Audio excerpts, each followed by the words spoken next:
We're on. We're on. Oh my God. Hey, welcome to my home, you guys. This is incredible. I've been teaching for 18 years now, but this is the first time we've actually combined a live class with a webinar. So welcome. Thank you guys for being there. Thank all you guys for being here. So I'm Chef AJ. This is my house. This is my favorite class to teach because I can swear without being fired. I'm not going to not get paid if I offend you. So that's really good, but I'll try not to. So if you're very sensitive to any language or anything, tell me now, because I hate when you sit through the whole class and said, that was great, except she swore too much. I'll try. So this class is called Healthy Made Delicious. And we're going to do about 10 recipes. The people in person get to taste. Sorry, you guys will have to make it yourself. But these are my favorite recipes. This is really what I eat, not just for health, but some of you know my story. I used to weigh almost 200 pounds and I don't anymore, because of recipes like this that I call Healthy Made Delicious. Because healthy recipes are great, but if they're not delicious, most people won't eat them. So hopefully you'll enjoy them as much as I do.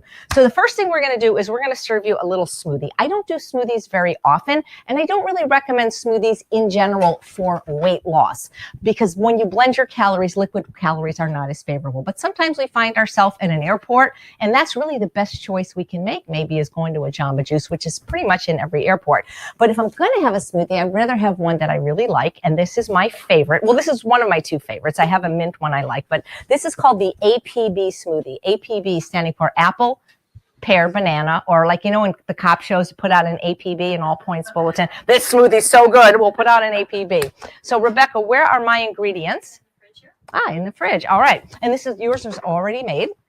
If you are going to have a smoothie, my recommendation is to try to put in as much greens or vegetables as you can and not have it as sweet. Believe it or not, sometimes what I do now, and I know this sounds really gross to most people, is I have an all vegetable smoothie. Now, juices are okay, but what's missing with juice, guess why juices are not as good as smoothies? Something's missing. Right, the fiber. And the fiber in the pulp is the most important thing, not just in terms of health, because fiber is important to every process in your body. It eliminates waste and toxins and binds to cholesterol. But where if you are to lose weight, fiber is so important because that's what makes you feel full. It tricks the brain into thinking it's full, and it has no calories. So if your desire is to lose weight, or if you're happy with your weight, but you want to continue to be that weight, but still eat large quantities of food, make sure that everything you eat has fiber. So that's why I'm a much bigger fan of, can I get a scissors, of smoothies than juices, right? And so what I've done is, if you know my story from the book Unprocessed, I was a very severe sugar addict for at least the first 43 years of my life, and all I ate was sugar. Slurpees for breakfast, Dr. Pepper for lunch. So I never ate a single fruit or vegetable until I was 43 years old, which is how I got to be close to 200 pounds at 5'6", and with the beginning of colon cancer. And so now with my smoothies, believe it or not, I don't even put any fruit in them. I do 8 ounces of spinach, 8 ounces of zucchini, 8 ounces of cucumber, and 8 ounces of tomato with 2 tablespoons of lime juice. And I know that sounds like really gross, but it's not. It's what we call a blended salad. And it's very refreshing. And for somebody trying to eat a lot of vegetables, blended salads, or people that have dental work, or people that are older or for some reason can't chew, they sound gross, but they're really not. And you can even put salad dressing in. But this is going to not be gross, I promise you. So we're using a little bit of unsweetened apple juice. Now, if you want to just use an apple, you can, absolutely. And if this is too sweet for some reason, you could use water or non-dairy milk. So I live next door to Trader Joe's, so I love it because the recipe calls for 6. I always build my recipes as to what Trader Joe's has their ounces. So Trader Joe's spinach is 6 ounces, Whole Foods is 5 ounces. So we're going to go, and Costco is 16 ounces. So we're going to go with this. And what's neat about this, this whole bag is is 40 calories, right? But what's cool about spinach, as opposed to other greens, which I love, but maybe not everybody's used to, like arugula, which you're going to have in your salad, or kale, is spinach really doesn't have a taste, guys. Not really. Maybe cooked spinach does, but when you put spinach in a smoothie, you really can't taste it. So if you're trying to get kids to eat more vegetables, put it in a smoothie, maybe put some cocoa powder or carob powder, a date, they won't know, because you really can't taste it. So we're going to put in the whole bag of spinach. And again, it's cheaper if you get it at Costco, get the big bag, 16 ounces. Costco is fantastic for getting all organics at reasonable prices. One of the things that helps, if you feel like you can taste the greens, is putting some mint in. I don't know why, but mint kind of mitigates any bitterness that may be in a smoothie. So we're going to put in some fresh mint. And then we've got the pears. I'm just using the jarred pears from Trader Joe's. because they're unsweetened and they come in a little jar like this. If you live somewhere where you can't get these, almost every store I've been to, including the Kroger's in the South, they have the cans with in their own juice. You don't want to get heavy syrup, or you can use fresh pears. When I teach this smoothie at Rancho La Puerta in Mexico, we don't use anything from a can. We just take pears. The problem with pears is sometimes they're out of season, whereas jarred and canned pears are always in season, and sometimes they're really rock hard. If that's the case, you're probably going to have to roast them first to get them to be sweet. So there we've got the pears.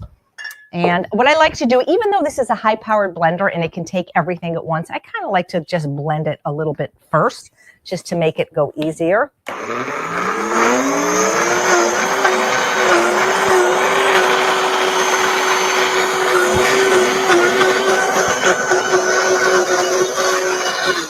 I try not to put too much liquid in my smoothies because I like them really, really thick, almost like ice cream. And then 2 bananas. These bananas are small, Rebecca. Well, how sweet is it? You taste it? This is gonna annoy me. Let's put another banana in. Now, let me tell you something about bananas. You gotta peel them before you freeze them, guys. I mean, may I have a towel for my hands? You may think that's obvious, but a lot of people don't realize that. And then when they go to make the smoothie, it's really hard to get the peel off. Can I get a towel for my hands, please? I know, but I need it now. You know what? They have this really cool thing now that you wear. You know what? I got to show you. Do you guys know what I'm talking about? Let me go show you. This is really cool. You don't even know about this, Rebecca. I should have had this. Look at this. This was given to me by Kathy in Florida. Look at this. It's called something, and you wear it, and so then guess what? Isn't that cool? So maybe I'll wear it. All right. You should wear this. You do cooking demonstrations. Anyway, this is Kurt, by the way, my dear friend, but he's also Aunt Cassie. And if you go to my Facebook page, he has Broadway reviews where he's selling Tupperware as Aunt Cassie. He is absolutely hilarious.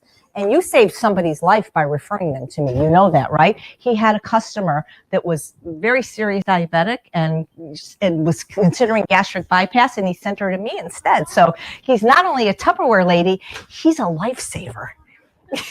And an all-around good guy, and he does fabulous shows. You got any shows coming up? Rebecca, help. It's stuck to the glass. I couldn't do it without the ladies in the kitchen because, hi, how you doing? And we have one other seat there. If you cross this way, he'll be in front of the camera. If you cross that way, he'll be behind the camera. Okay, we gave you a choice. We're just on the first recipe. You didn't miss very much. All right, so here we go. It was a full house.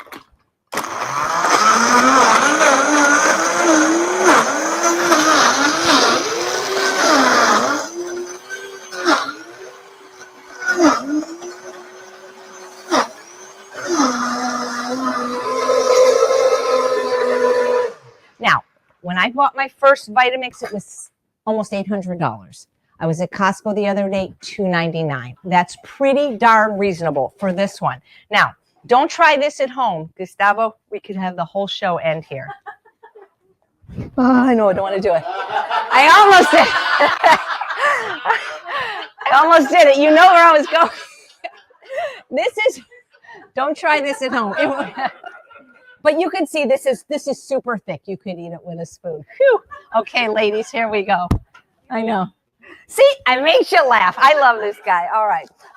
So you don't have to have a high-power blender. The truth is you don't have to have anything to eat healthy. Well, I think you need an Instant Pot, and we'll go over that why. But now with this being $299, if you get it at Costco, you get a 7-year warranty instead of the 2 from the company. The company's pretty good. Like this little thing broke. They shipped it to them. They shipped it back. So the Blendtec is also a great one. The shape of the Blendtec I like better because it's easier with the square to get stuff out. What's nice about the Vitamix is the tamper. But I have friends that have found these on eBay for $50. You don't have to have it, but if you want the really thick kind of sorbet, it is useful. But I didn't always have a Vitamix, and I still taught this class. It's just with a $20 blender, which I've used, you kind of have to go a little bit more slowly to add the ingredients. So you're going to taste that in about 1 second. So we're going to be using 2 pressure cookers today, the 3-quart and the 8-quart. And I did have to do these potatoes ahead of time because I can't do electricity-wise more than about 3 things on here. I'm going to tell you how to cook these potatoes. The truth is there's already a video I did, episode 55 of Weight Loss Wednesday, starring Linda's boyfriend, Steve Middleman, the famous comedian. We show you how to do this, but I wanted to leave them in here just to show you. This is a really cool basket. It was like $19 on Amazon, and it fits in the 8-quart. We didn't have this when Steve did it, but it just makes it so much easier, right? I mean, I think it does, because the rack that they give you, you can't really drain it, right? So I just wanted to show you that I made these earlier. All I did was put a 4-pound bag of the organic Yukon Gold potatoes from Trader Joe's. If you don't have a Trader Joe's, then just measure out 4 pounds, but that's what I love. I told you all my Trader Joe's should sponsor this class, because all my recipes are built to that.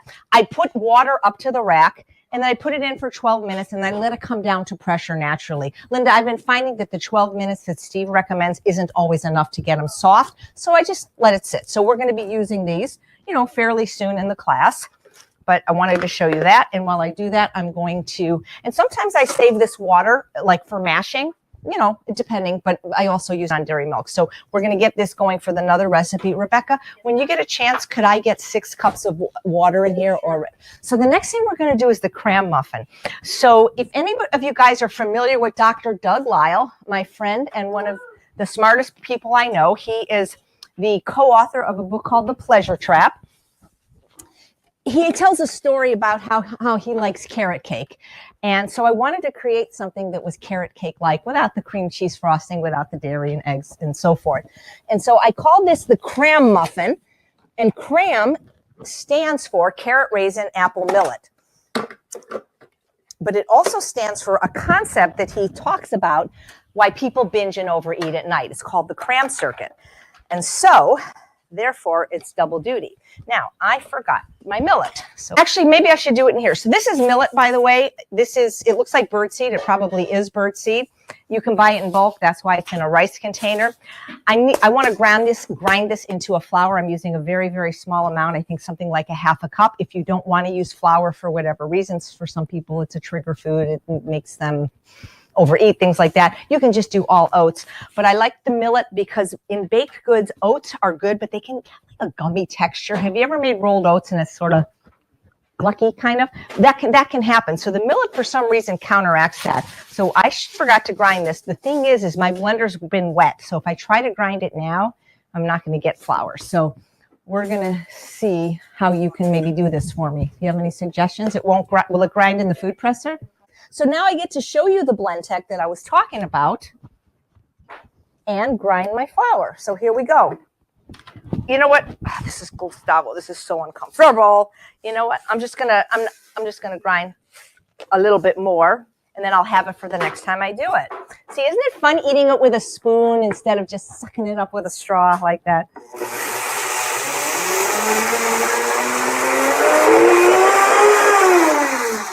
All right, so now I've got my millet ground into a flour, which we will use very soon. All right.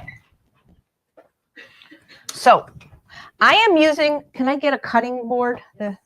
I am using an apple called the Envy apple. And the reason it's called the Envy apple is because it's literally the envy of all other apples, because no other apple tastes as good as the Envy apple. I'm using my food processor fitted with the S blade, called such because it's letter S. By the way, this food processor is a 13 cup from Costco, and it's $149, but they often have it for $99. So that's a pretty good price. But I got to tell you, the $48 Black & Decker from Walmart is a fabulous food processor. It cannot be beat for the price, nor can the Oster, which is about $78. So I'm going to just put this in the food processor to chop that very easily with this little tool that I love. All right.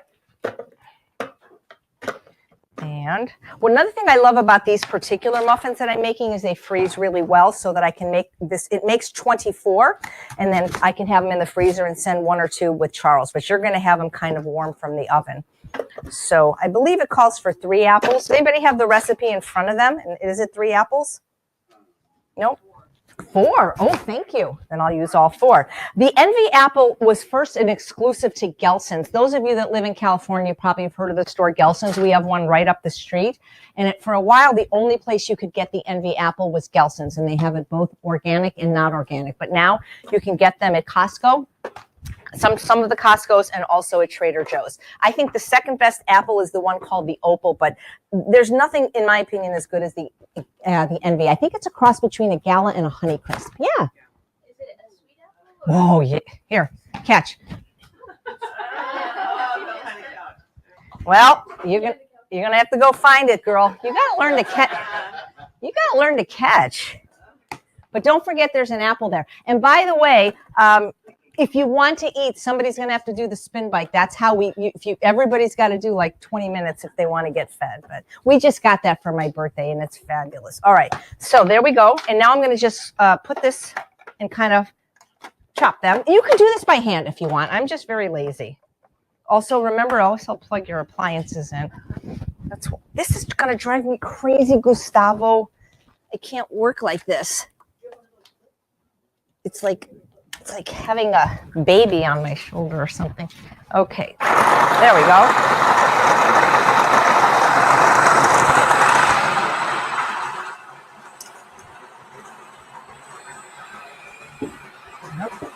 Hey, I'm using Tupperware. Yeah. I need a bigger table. All right, there we go. So we're going to put the apples in. Some of them are having trouble chopping up. Did you like that, Elizabeth? It's a really good apple, right? Have you ever had a better apple than an Envy? I don't think so. Okay. If you guys have any questions, let me know, seriously. Once we get this this in, we're going to have some musical numbers for your...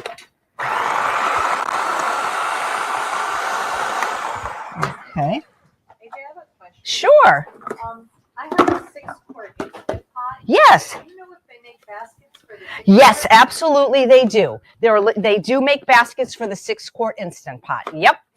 Now, the thing is that if you got a basket for the 6-quart, it will also fit in the 8-quart. If for some reason you decide to get the 8-quart. If you don't have an Instant Pot, we recommend them so much for healthy eating. More than any other item I've ever had. And we're going to talk about that. We're going to use 2 of them today. If you haven't already bought your Instant Pot, please consider the 8-quart, especially if you're feeding more than one person. Okay, why isn't it? Never works when people are around. It always works. There we go. Okay. So I probably put too many in at one time.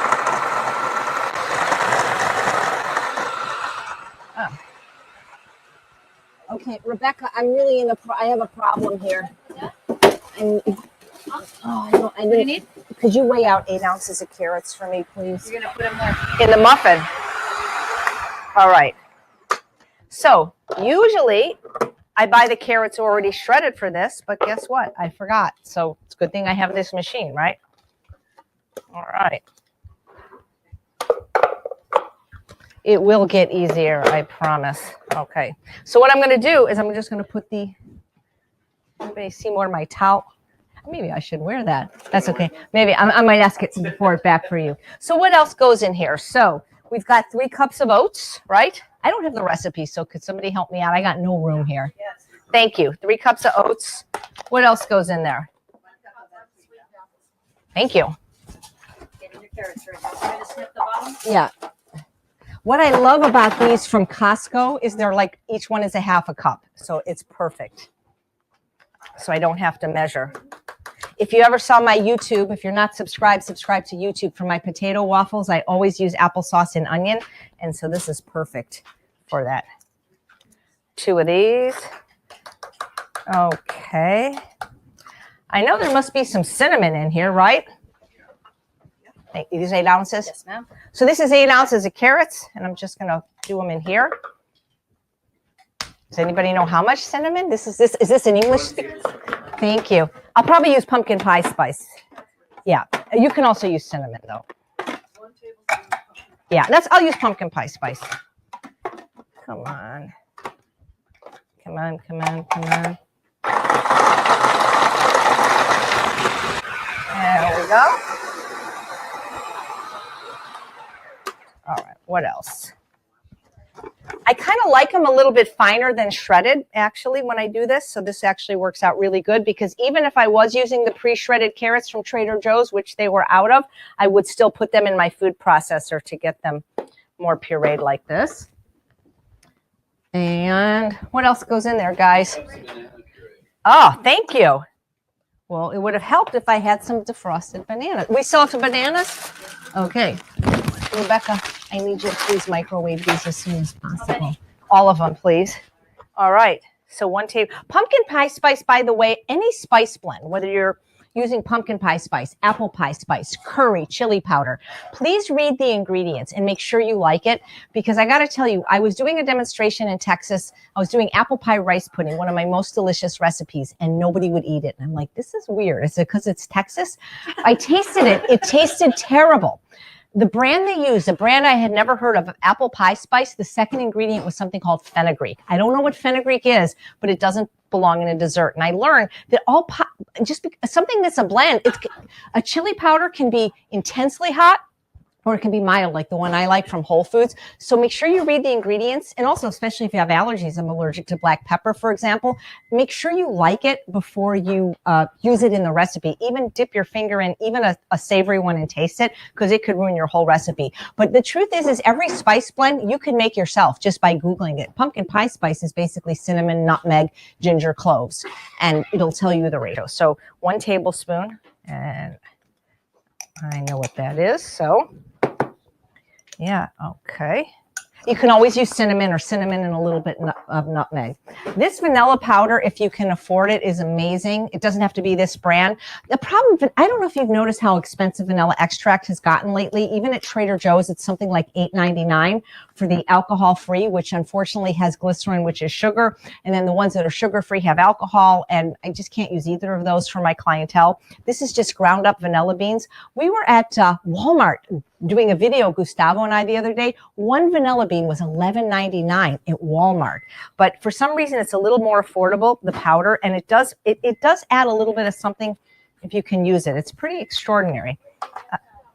This was gotten online, and it was an anonymous gift. Somebody sent it to me, and I don't know. So thank you, whoever sent it to me, because it's kind of expensive, but a little goes a long way with the powder.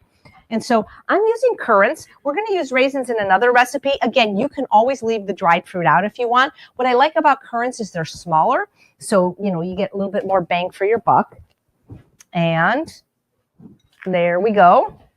And we're going to get the banana puree in a second. Anything else go in here, guys? Thank you. How much? All right. Absolutely. I'm not measuring, but I'm pretty good at knowing how big everything is. Is there any baking powder or baking soda? Of each. Just baking powder. Okay. I don't measure. I mean, I do measure, but I know how. I was a pastry chef for 5 years, so I'm pretty good at baking powder. Okay, that combines with the apple cider vinegar to make a thing. Anything else go in there, Linda? The banana puree. Yeah, so I didn't defrost the bananas, so we're doing that now. And how sweet this is will really depend on how sweet your bananas are. That's why when I freeze bananas, I wait till you've got a lot of black spots to do that. If I find that it's a little bit too dry after the banana puree, I can always add a little bit more applesauce. But you could actually eat this now. It smells very good. This could be oatmeal. By the way, we could just cook this like this. It could be carrot cake oatmeal. We'd have to put a little liquid in, though. So I'm just waiting for my nanners. These bananas, you can see, are not ready. So I like getting the largest ones from Whole Foods. I interviewed John Mackey. He said this is like their best-selling item. Their bananas are just so much better at Whole Foods. Okay, we're just going to put them in here. So now we're going to puree these bananas. And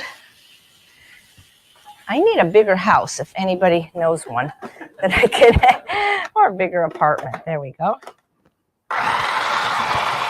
Do you have my pressure cooker insert?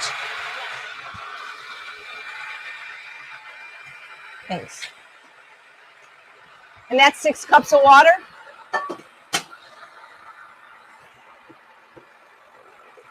And can I get a half a cup measure, please? So here's my banana puree. So dry. So that's where our sweetness is going to come from. I've tried to stop using so many dates in things because some people just can't have them. And so sweet bananas like this are incredible. This is almost like ice cream because that's how you make banana ice cream, by the way, is you freeze ripe bananas and then you put them in, in your food processor. All right. There we go. Oh, it smells so good. I use pumpkin pie spice, but generally I just buy the cinnamon at Costco because it's good and it's not very expensive. And let me go look. Ceylon. It's Saigon. So, all right. There we go. Hey, Kathy, can you please take this from me? How many bananas did you put? It's could you take it from me now before things start falling? This and this. I need that, but I need you to please take this as soon as possible. Thank you. How many bananas? It's not a question of how many bananas. It's you want 3 cups of puree. So it's going to depend on how big your bananas are. So in my case, there was 5, but it could be 3, it could be less. Thank you. Just going to put in the half a cup of millet flour. If you don't want to go buy millet or whatever, just add a little bit more oats. But it does just do something to make the texture better, in my opinion. So that's a half a cup, which means half a cup is 8 tablespoons. So you're getting like a teaspoon of flour in each muffin. That's not terrible. It doesn't, but let me tell you something. Millet's delicious. If you have not had millet, you got to have it. Like cooked millet, I almost like it better than rice. It's just, when we had that scare from Dr. Greger that there's arsenic in the rice. I mean, I'm still eating tons of rice, but some people that would come over wouldn't eat rice. So I made millet, and millet's just really good. It's good with blueberry. It's good savory. It's good sweet. So there we have our batter. And you could probably bake this into a carrot cake, but we are going to make it into these delicious muffins, which I call cram muffins. I'm going to do one and then let the girls fill this. You could totally use, can I get some help here? I need things moved away right away. So we've got the silicone pan here, and these are fantastic, but we're going to use this for another recipe, and I only have 2 of them. So, which pan? Oh, I saw these online. So these are available on Amazon and available at Walmart. I saw it for as low as $6.79 at Walmart.com and Amazon for $7.99. If you just Google nonstick silicone muffin pan. You want one with the 12 though, and I have 2 of these. So I got this cool thing at Bed Bath & Beyond, and so for this one I am using the papers, but I always feel guilty using the papers because it's a little bit wasteful, but we're using them here. And so you're just going to fill these all 24. These won't really rise because these aren't like a flour type thing. So we're going to stick them in the oven at 350 for, does anybody know what it is? How often? How much? So it's going to be 45 minutes. If you could please do this for me. Thank you. All right. And we're going to move on to the soup. Okay, thank you. You can use all of it. Before you move to soup, can I ask you a question? You can always ask me a question. Okay, so date syrup. Okay. Do you have a conversion to just date syrup? I don't. I'm so sorry. You see, the problem, guys, is, and we addressed this in one of the webinars I did with Gustavo, is that you can't just convert liquid sweeteners to dry sweeteners. I mean, you can, but I'm not the one that can give you that ratio because I don't know what it is. And without having tasted the recipe, I don't know how much sweetness it's going to need. Now, you can convert liquid sweeteners to liquid sweeteners. So if a recipe calls for 1.5 cups of maple syrup, you can use 1.5 cups of date syrup, probably be a little bit less sweet. If you use 1.5 cups of agave, it would probably be more sweet. If you use barley malt or rice syrup or molasses, it would be less sweet. But you can totally convert liquid to liquid and solid to solid. Brown sugar, white sugar, it's going to be a little bit different because it's heavier. But I don't know how to just say this is how much date syrup is in your recipe without actually making the recipe, if that makes sense. And you can't really convert date paste to date syrup because date paste is about 50% liquid. So it's not that it's impossible, but it's there's not just an answer, right? So you have to actually experiment with the recipe. So when I create a recipe, I create it with either using date syrup or using date paste or using whole dates. How long are they cooking? They're going to cook for 40 to 45 minutes. Okay. All righty. So next, we're going to do my favorite soup that barely made it into my new book. It made it into a note. In other words, my co-writer was getting exasperated because every time we would get the proof, I'd say, oh, but I just came up with this recipe. So Glenn said, no, it's in a note in the book, but it's not actually its own recipe in the book, which gets me sad because it's my favorite. And it's called cauliflower bisque. And it's an adaptation of another recipe that's in the book, but it's so much better. So here we have 6 cups of water. And if you want your stuff to go faster in the Instant Pot, you can start with boiling water. I have one of those tea kettle things that makes water quick. Or what I do, and I should have done this to show you. Oh, by the way, the Instant Pot, there's only 2 ways to do this. This is venting, this is sealing. It's hard, you could make a mistake, I suppose. If you don't seal it, it will never come up to pressure. It would be on the slow cooker. But just is the only thing you have to worry about there. Remember that there's these 2 little handles on both sides. A lot of people don't know what to do with this. They put it on their oven. They end up burning it. So there's a place to put it. If you think of the Instant Pot front as 12 o'clock, as a clock, if you just always put it at 11, you'll be able to close it easily. One of the things I often do as I'm waiting is there's this button here called Keep Warm. And if you press that, it will just start to heat your water up or your broth if you're using like low sodium or non-sodium broth. But we didn't do that, but that's okay. It'll still take, okay, but I don't want to do that. So we're gonna cancel that. So watch this, guys. I'm always seeming to have problems with my hands. So meaning I'm always wearing something on my hand, which means I can't use a knife. So take an organic cauliflower. And by the way, this is good. This stuff is delicious. And you just put it in. Hello. Isn't that easy peasy? Hey, Rebecca, can you get this onion peeled for me as soon as possible? Thank you. This onion peeled as soon as possible. And this is probably my favorite. Yeah. Well, as big as this is lunch. I mean, I eat a potato this big for lunch every day. This is a 2-pound Hannah yam, which we're going to be using in another recipe. These are different than the traditional sweet potatoes we think of at Thanksgiving that are called the garnet, which are kind of orange on the inside. Not kind of, they're orange on the inside. This is just, thank you. This is sweet and delicious. And we're going to use the whole thing. And just put it, well, actually it's too long. It's not that it's too big, so I'll probably cut it just a little bit to get it to fit. Okay. And these are good. So we'll just put this in.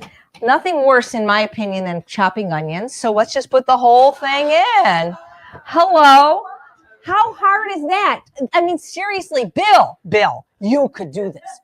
Bailey could do this if she had opposable thumbs. So that's that. Now, what else goes in here? Oh, a little garlic. You always got to have a little garlic, in my opinion, in recipes.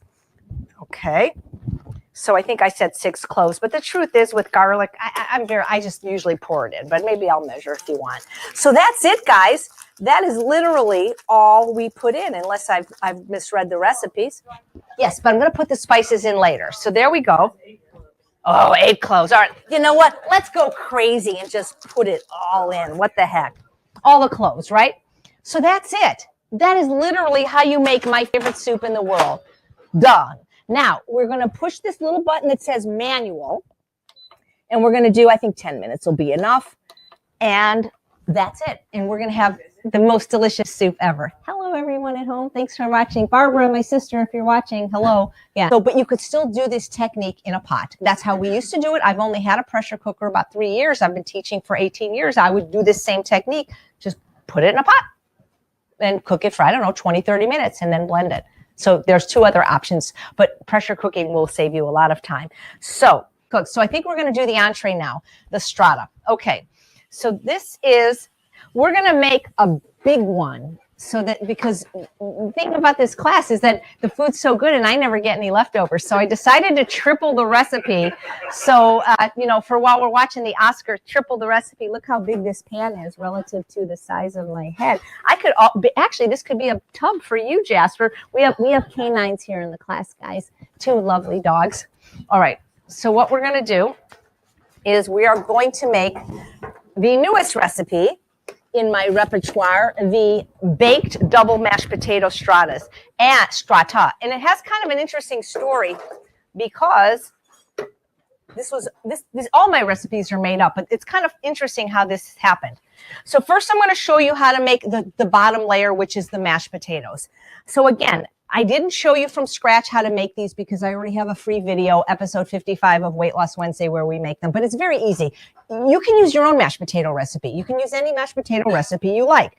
This is Steve's, and it's just the 4 pounds of the Yukon Gold that are steamed in the Instant Pot. You could steam them on the stove. You could microwave them, and then we're going to put them in a bowl. And I love this thing because it's just great, because it's also a colander, so you can kind of like wash stuff too at the same time. So we've got that. And then we're looking for our potato masher, which is right here. Got this at Bed Bath & Beyond. And we just kind of mash it. And I like to add to it, if I could find it, the nutritional yeast, a 1/4 cup. Not everybody can have nutritional yeast for different reasons. So if you can't, you can leave it out. But it gives things sort of just a umami or savory or cheesy flavor. I recommend the unfortified, which unfortunately Whole Foods doesn't seem to sell anymore, but you can get it online. I know Dr. Furman has a brand. This is the Sari brand because it just has a really nutty flavor, very good. Dr. Furman says that you don't want to have the fortified because it's fortified with folic acid, and you want to get your folic acid from eating greens, not from. I am making the baked double sweet potato strata with the best damn barbecue sauce ever. So I put that in there, and the truth is I really don't measure, but the measurement is about a teaspoon of Benson's Table Tasty, and we'll talk about this in a minute. Half a teaspoon of garlic powder, or in this case, granulated garlic, and just enough non-dairy milk or the water from the potatoes, just enough to make it blend. You don't, in this case, like in life, I always want the creamiest mashed potatoes possible. But for this, because this is a strata and we want it to be like a lasagna where we're cutting it, we don't want it too liquidy. So it's really just enough to blend. And in the case of the top layer, we almost don't even need to add any liquid. So this is where you need some, this is hard. This is why I really do need to start lifting weight, because this shouldn't be that hard. I'm so fit from the waist down, from all the spinning and walking and yoga, but man, my upper body. So, and this smells really good, by the way. Oh, we love to just have this with dinner with broccoli. And everybody loves mashed potatoes, right? They're comfort food. And potatoes don't make you fat, if that's what you're thinking at home. They make you thin. Honestly, think about all the people that have lived on them for like a long time. Andrew Spudfit Taylor from Australia ate nothing but potatoes for 1 year and lost 120 pounds and reversed his depression and food addiction. And there have been other case studies in the medical literature where people ate nothing but potatoes. I think I prefer sweet potatoes a little bit, but so that's that. Usually I have Gustavo do it, but he's busy right now. So this is about the texture I want. You can see it's like sticking to this because I want it thick, right? Oh, this is Gustavo.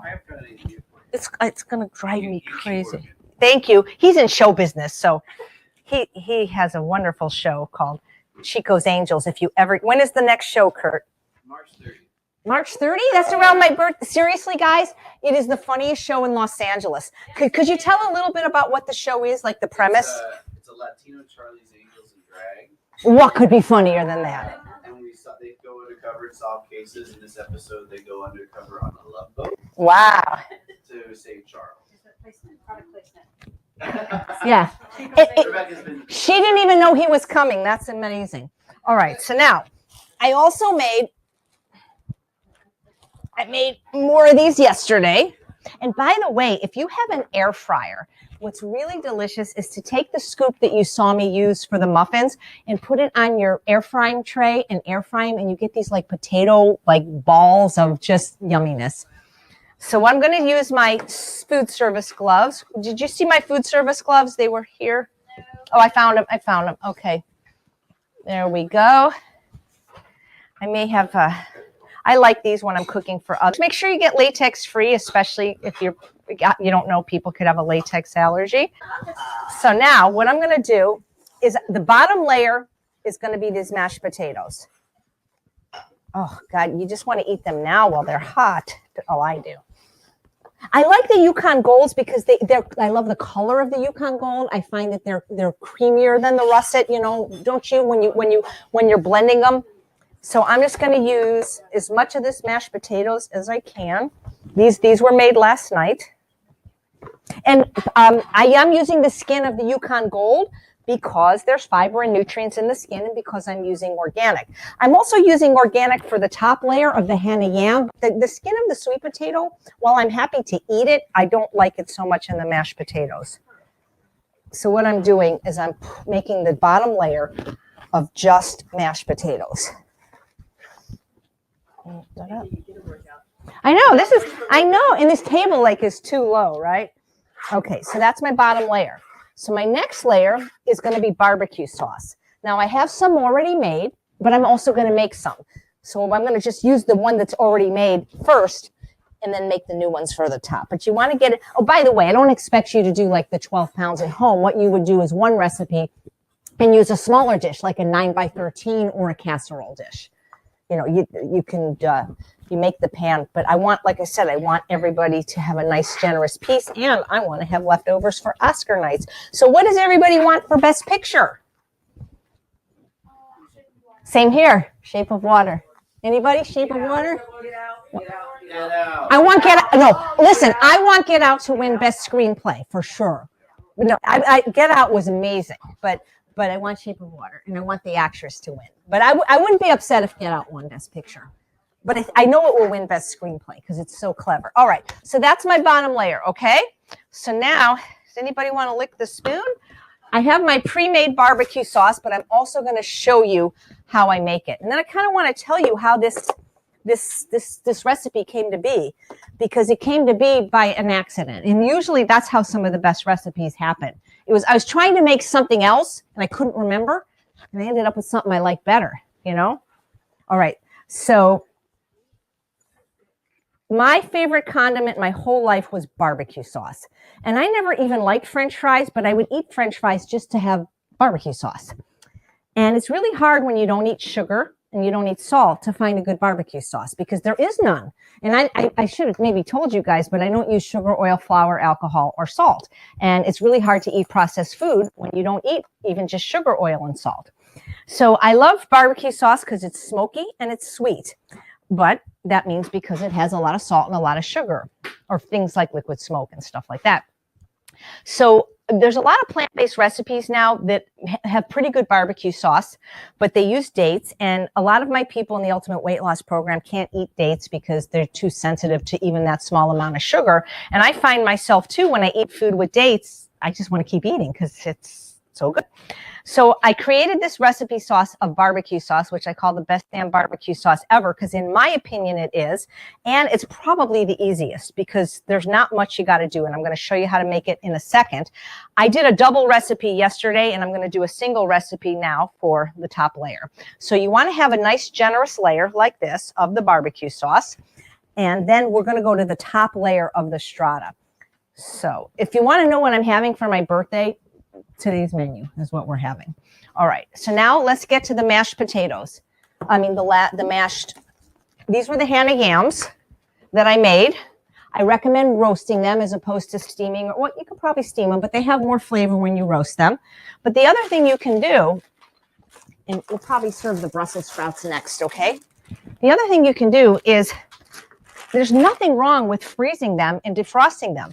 I realized yesterday that because we're using this in another recipe, I was short, and we had to go to a birthday party last night. And I realized I had recently put 2 bags in the freezer, each one containing 4 cups of the flesh of the Hana Yam, which is the one that went into the soup. And I just defrosted them. It's going to be fine. You want to take the skin off, but here's the other thing. You want to take the skin off when it's still a little bit warm, because if you wait, it's harder to peel off. So again, this is just the flesh, and you know, that's a good question. You can buy it next. Can I get my potato masher back?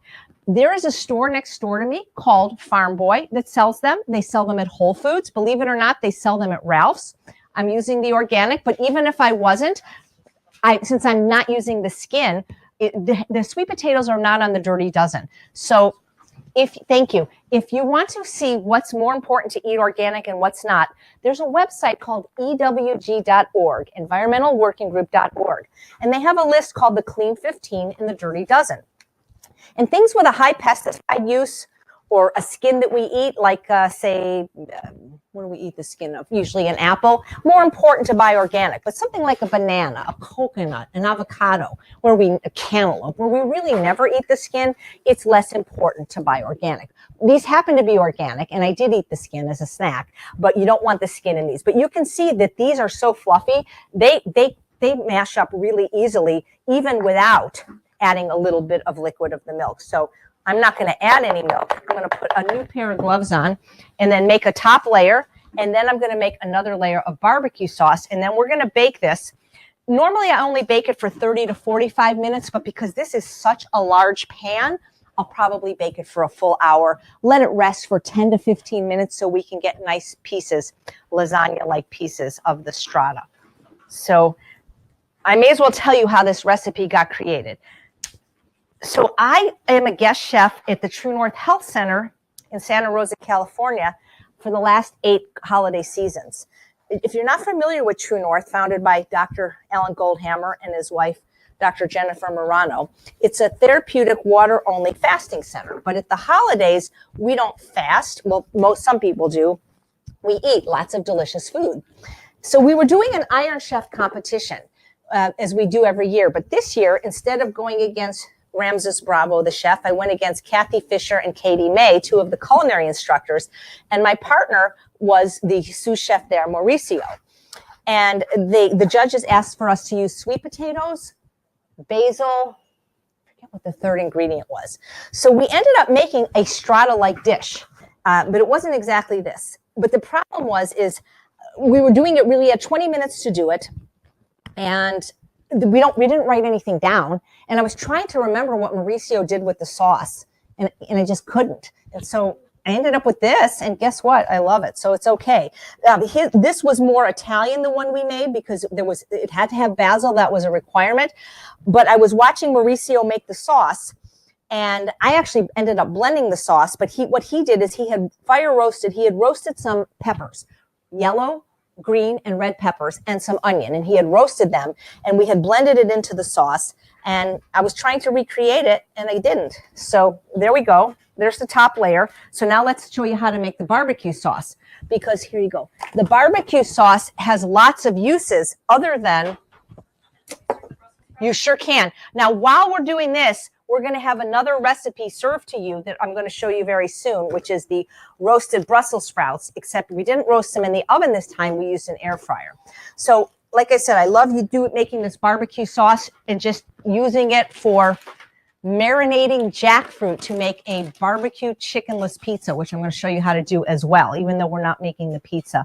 Where did the scissors go? All right. Very few, very simple ingredients.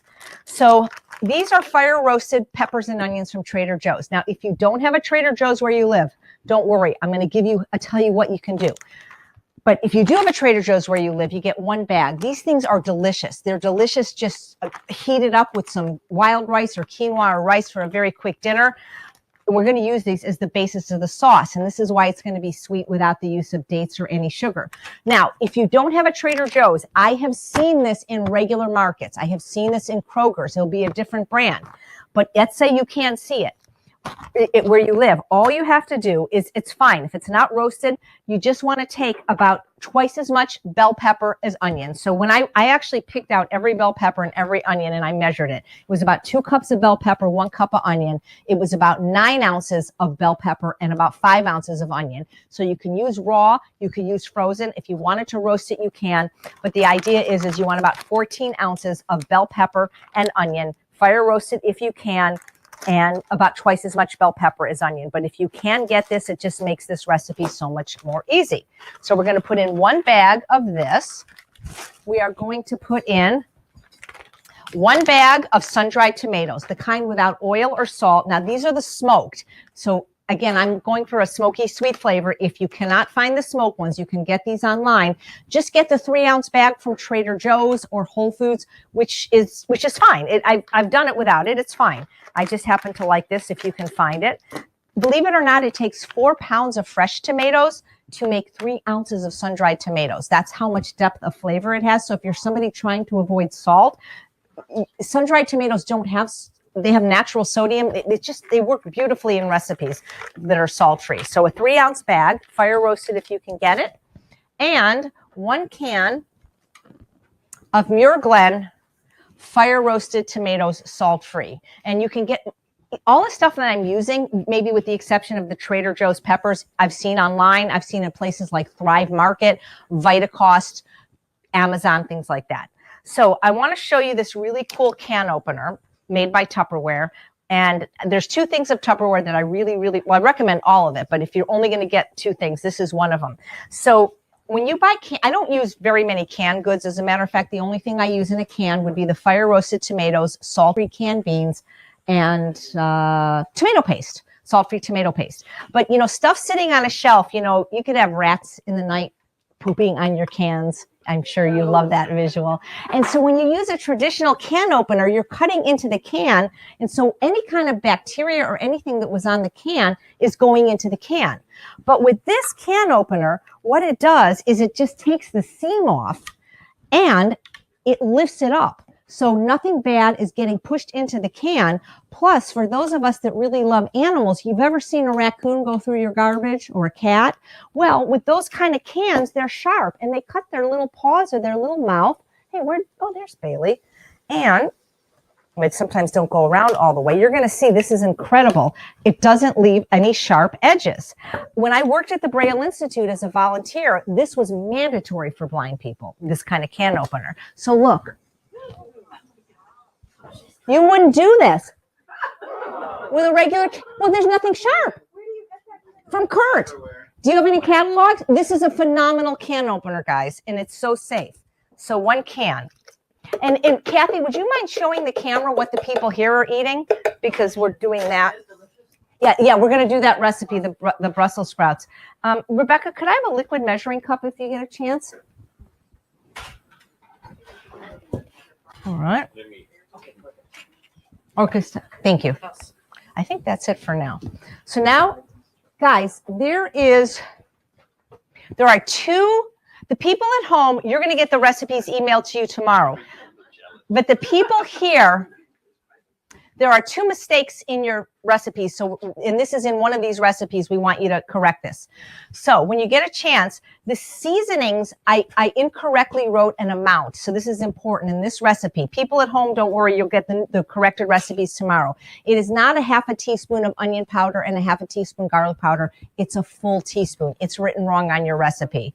In addition, it's a tablespoon of smoked paprika, which is different than regular paprika. Very important if you want that smoky flavor. It's a teaspoon of cumin, a teaspoon of onion powder and garlic powder, 1/2 teaspoon of mustard powder, and 1/4 of chipotle. And I always measure my spices in advance. So for example, for the soup that we're going to have shortly, if I know I'm going to eat something every week, which most people don't eat 30 different breakfasts, 30 different lunches, and 30 different dinners, I'm going to measure it in advance. And then I can just have a little tape here and tell you what it is. And that it's so easy. So now, the last ingredient that really makes this pop is a smoked balsamic vinegar from Be Mon Pa. Now, I don't want to make it so that you guys have to go out and buy complicated things. However, when I've tried to do this with other balsamic vinegars, it's just been too sweet. And when I've used regular balsamic vinegars, it wasn't sweet enough. It's like the Three Bears. This one was just right. And I've tried to use liquid smoke in there so that people wouldn't have to go buy this vinegar.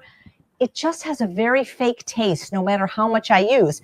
And this lady, her name is Chef Terry, she uses natural methods to smoke it, and it doesn't have that fake kind of liquid smoke taste. So this is a 1/2 cup of this vinegar. Now, I have a discount code, Chef AJ, if you want to try this vinegar. Her vinegars have no sugar. They're very delicious. She has multiple flavors, grapefruit being my favorite.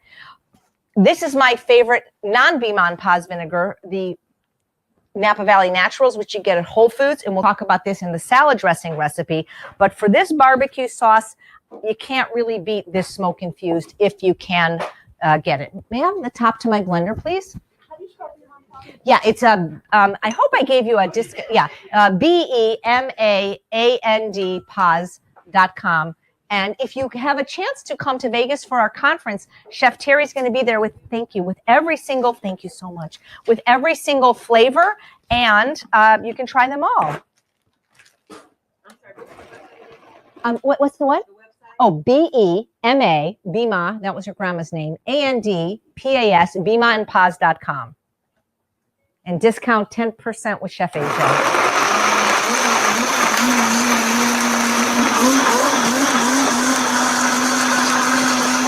And that's simple. That's how you make the sauce. And it's thick and it's delicious. And now we're going to pour it over the top. Oh, I'm telling you, it's so good. And we're going to bake this. Oh, yeah. I'm telling you, I don't want to toot my own horn yet because you haven't tasted it, but this is like the best barbecue sauce I've ever had. And I've been searching my whole life. And it's pretty darn easy. And I want to show you another use for it, actually. I just had this for the first time. My friend Heather Goodwin came and made me a pizza. And what we did is we took this barbecue sauce and we marinated jackfruit, and it tasted like, I guess, like chicken. It's been 41 years since I had chicken, but it was really amazing. And I'm going to pass this around. I'm going to just pass this around. So we have a store called Sprouts, and you can get this online, that sells unseasoned jackfruit. And the thing is they have jackfruit in cans at Trader Joe's, but it has salt. You have to soak it. This has nothing in it but jackfruit. It's organic. And jackfruit is like tofu. It's actually a fruit, though, instead of a legume. And it just takes on the taste of whatever you put it in. So we just took a little of this barbecue sauce. We put it in a Ziploc bag, and we kind of smushed it in. And then we had the chickenless part of the pizza. And then I put in another bag of the roasted bell peppers from Trader Joe's and onion on top. And boy, it was delicious. Okay, so there we go. So now we know what everybody's going to make for their Thanksgiving this year, right? Hopefully. So we're going to put this in the oven. How are the cram muffins doing, Rebecca? We're about 25 minutes in. Okay, so, How long have you supposed to go? oh my God. I get it. This is really heavy. That's got to go in. So this is going to take about an hour. All right. So it's a lot easier to do this in an air fryer.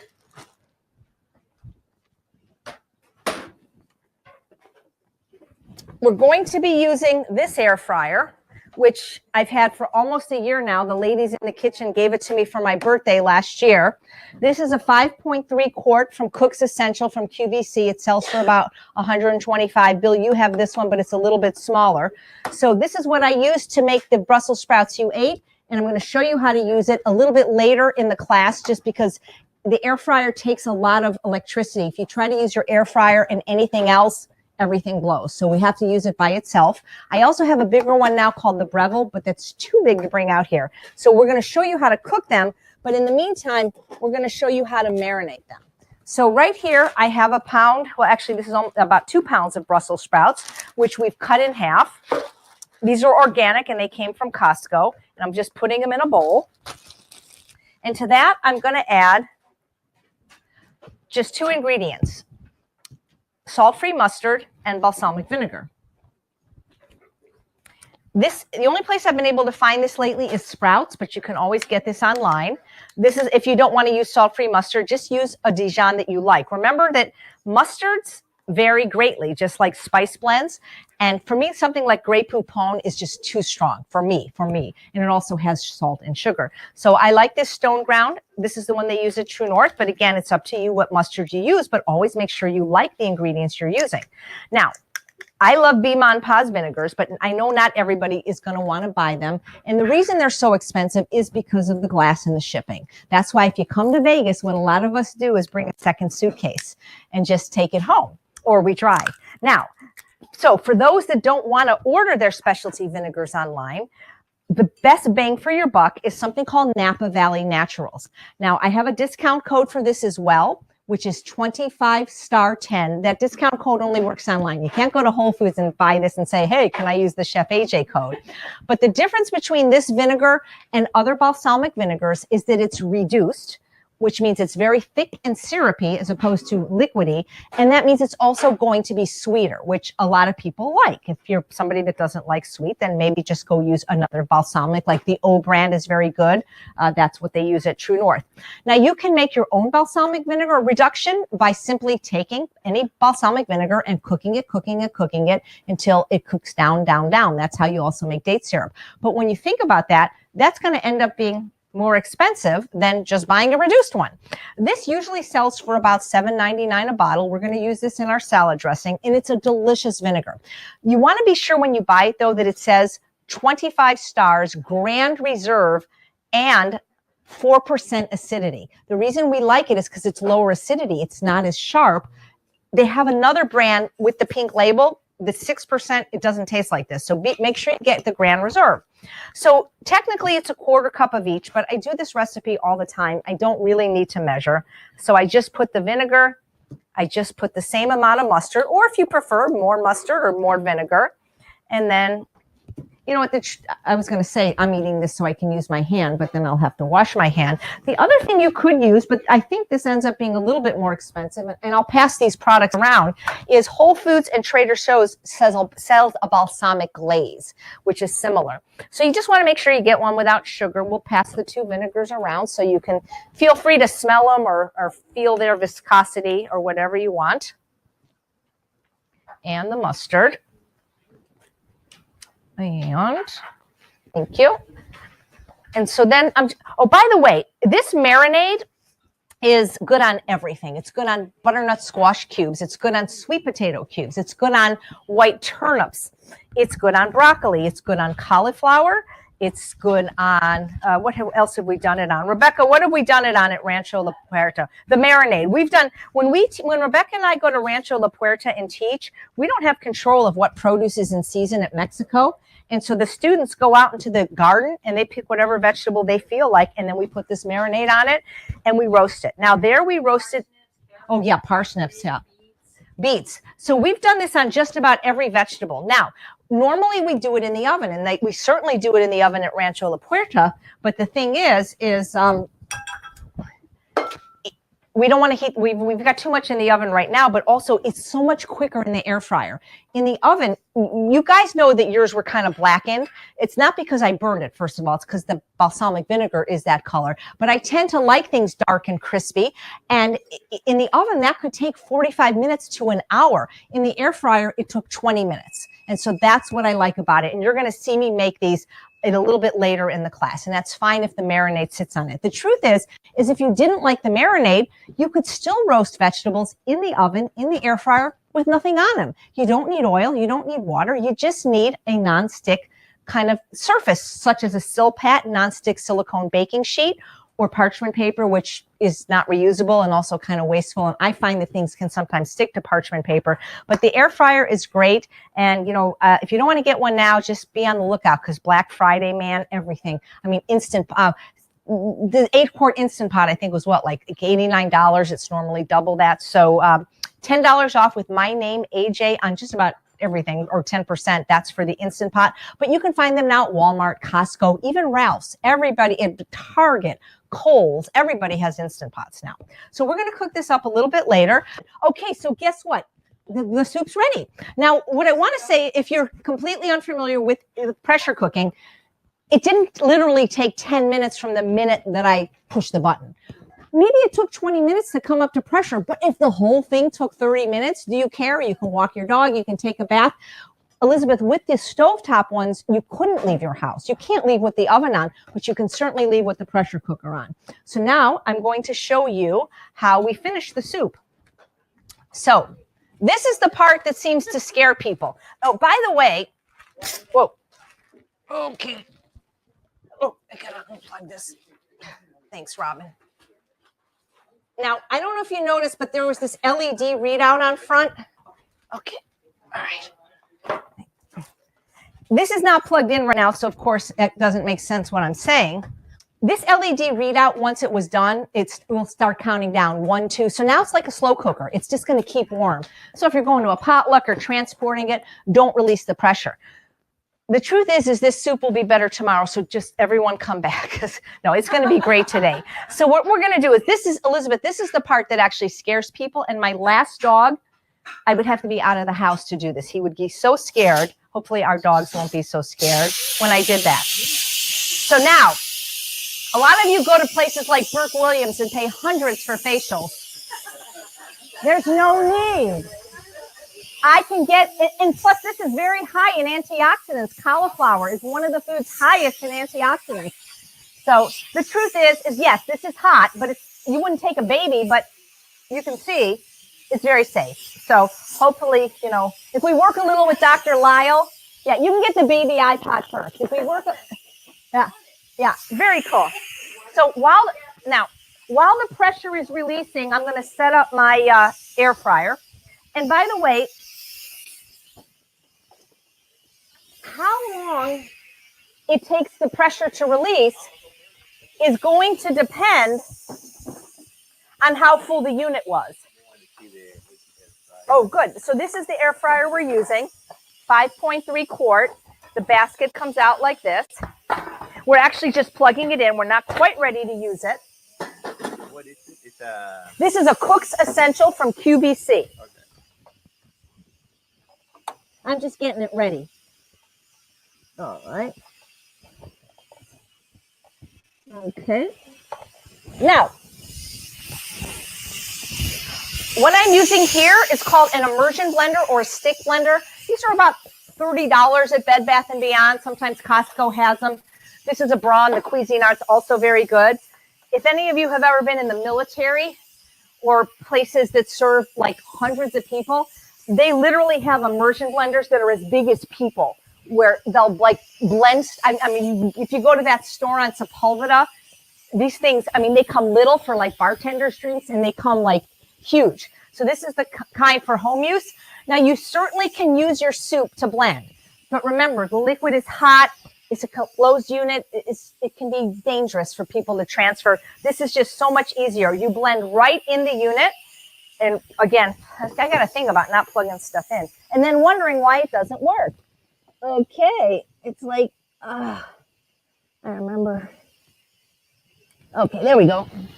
So one of the things you want to remember when using an immersion blender is to have it on the bottom or at least close to the bottom, because if you have this on and you'll splatter and then you could burn yourself. So I already have my pre-measured spices here. And yeah. Oh, we're actually going to use hemp milk today because I try to keep the classes nut-free. Actually, so we're going to but now there's almond milk in the mashed potatoes. Well, nobody wrote that they had a nut allergy, but in general, I try to keep the classes nut-free, and I did put a little almond milk in the plant milk because we do sometimes get a nut allergy. So we're actually going to use hemp milk. And what's interesting, guys, is this soup will taste different depending on what non-dairy milk you choose, which is going to be your preference.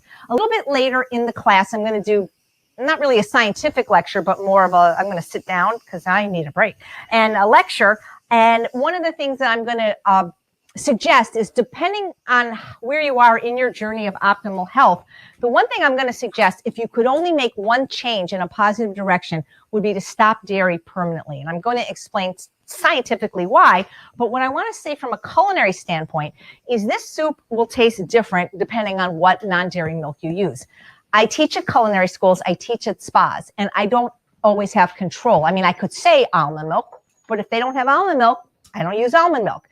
So when we were at Rancho La Puerta, all they had was full-fat coconut milk, and oh my God, it was to die for. It was like so unbelievably rich and creamy. If you're trying to lose weight or have heart disease, I'm not recommending coconut milk, but maybe you want to serve this to people that are adverse to eating plants in general, and maybe that you would want to use coconut milk.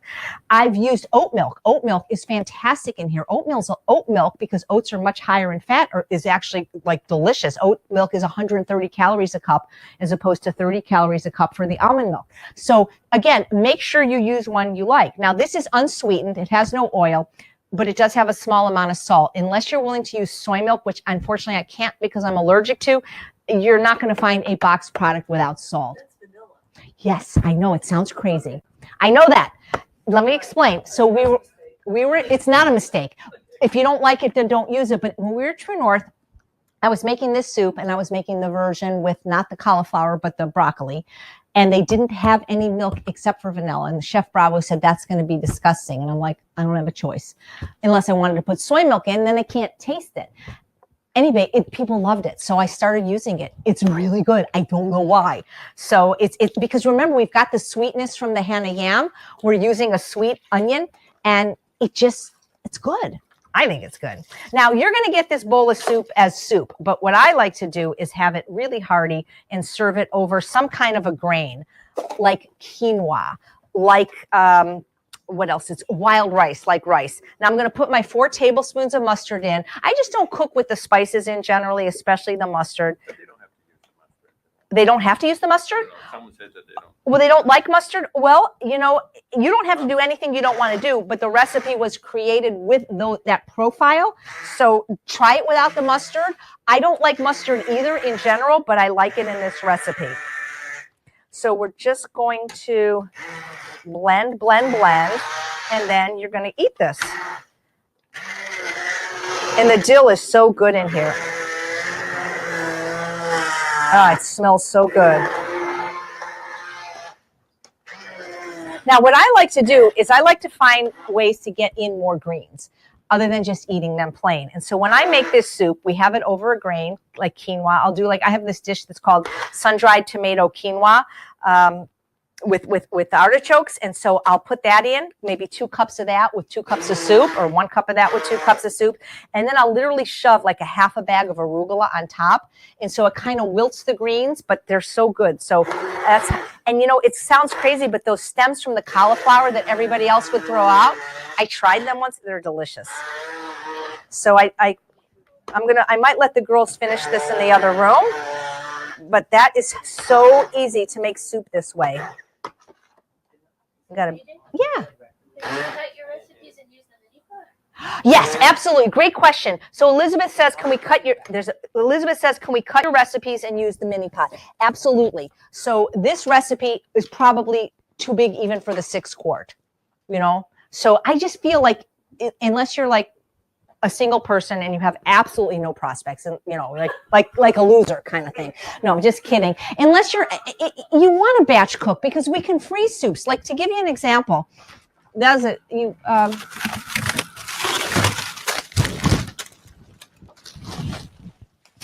I find the best way to freeze soup, this is 4 cups of soup, by the way. When you freeze things in glass, if they're not at room temperature or cold, it'll break the glass. I learned that the hard way. But they also take up a lot of room. So by taking a freezer bag, a Ziploc bag, you take a pitcher and you kind of just put the bag over it, like you're unrolling a condom, kind of.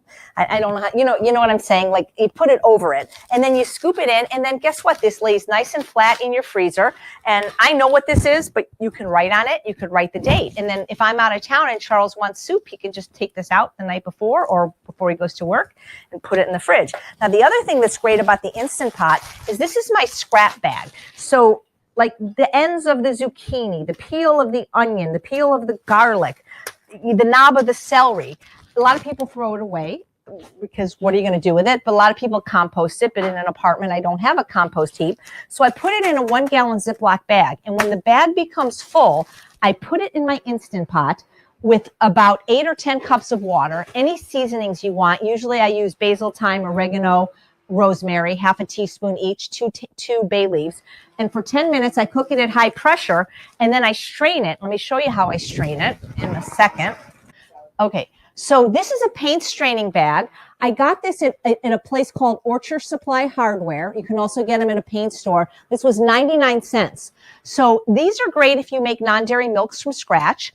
These are great if you have my book on process, page 100, my disappearing lasagna calls for 2 pounds of defrosted spinach or kale. Well, it's hard to get the liquid out, but if you put the frozen defrosted bag in here, it's really easy to squeeze out. But for broth, again, you take this and you put it over a pitcher like this, and then you have the vegetable stuff in here, and then the broth comes out. If the broth doesn't taste good because maybe you put in bitter kale stems or potato peels, it didn't really cost you anything. Whereas boxed broth, can cost like $4 a box, and it probably has salt, and it's really never as good as homemade.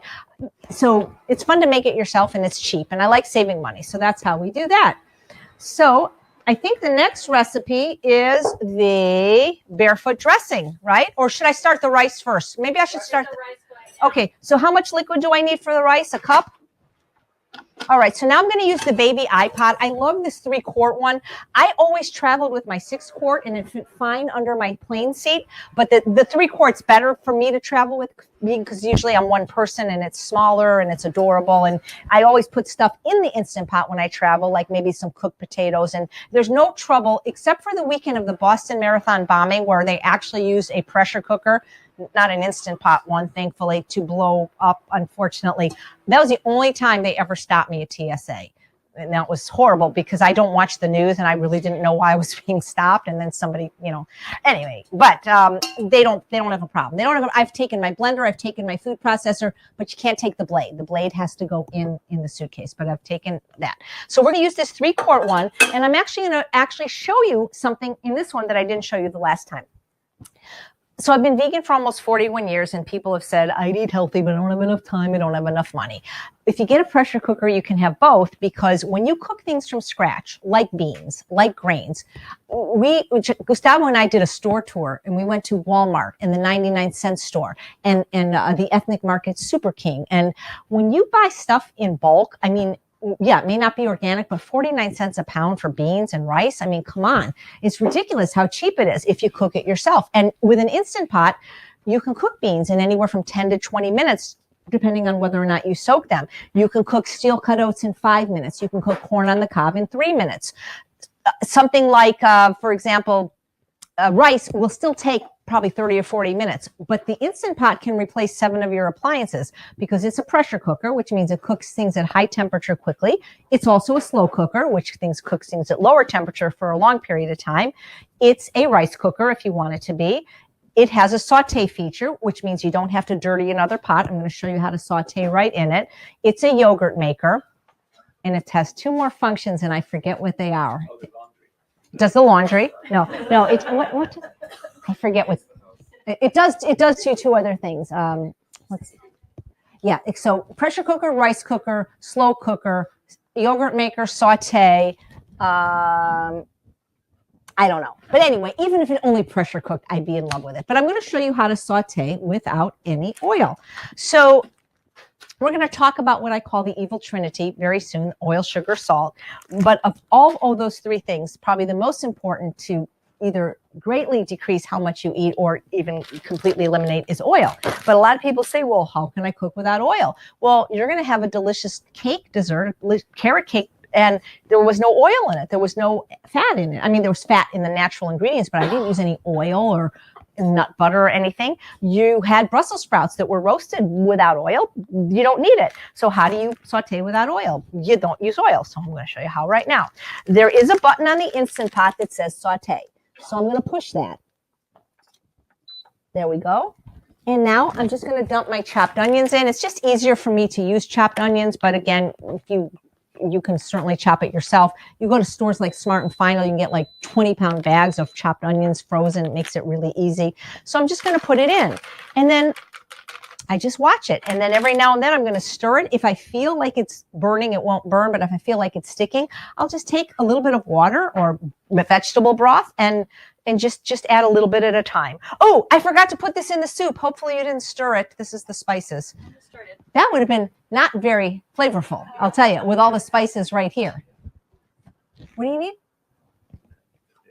Oh, yeah, I threw it away, but here it is. There you go. You're looking for the hemp milk. So by the way, going back to the milk for a minute, I try not to use any processed products, but I know that realistically not everybody's going to make their broth from scratch, their milk from scratch, but it's really easy to make your own hemp milk. You just take a couple of tablespoons of hemp seeds, 1 to 3 tablespoons are a very good source of the omega-3 fatty acids. Blend it with 1 to 3 cups of milk. Boom, you got hemp milk. Almond milk, you take some almond butter, do the same thing. Oat milk, oat. Rice milk, you really can make every non-dairy milk at home if you want, even soy milk. Okay, so we're just going to let that go. And can I have one of the spatulas when you get a chance? Now, I'm going to show you my other favorite Tupperware product. And I asked Kurt if he could bring it, but I think he brought catalogs. So this is called the Power Chef Pro, right? Quick Chef Pros. Oh, I've been calling it the wrong So thing. you're right, actually, Power Chef Pro. Don't you know what you sell? My, oh my. So in here, I've got some cilantro. Now, your recipe for the almost instant Mexicali rice calls for, I just said a cup of your favorite salsa, because I know most people probably aren't going to make salsa. Could I get a cutting board and a knife again, please? But let me show you how easy it is to make salsa. There are no salsas out there. There's only one salsa out there that I've ever seen that's salt-free. It's sold at Trader Joe's, but they put sugar in. So, and you know, it's not that cheap to keep buying salsa, but it's pretty cheap to make it. So I just have a head of cilantro. And this thing is so cool because you just pull the string and it just chops everything up. And it's so much,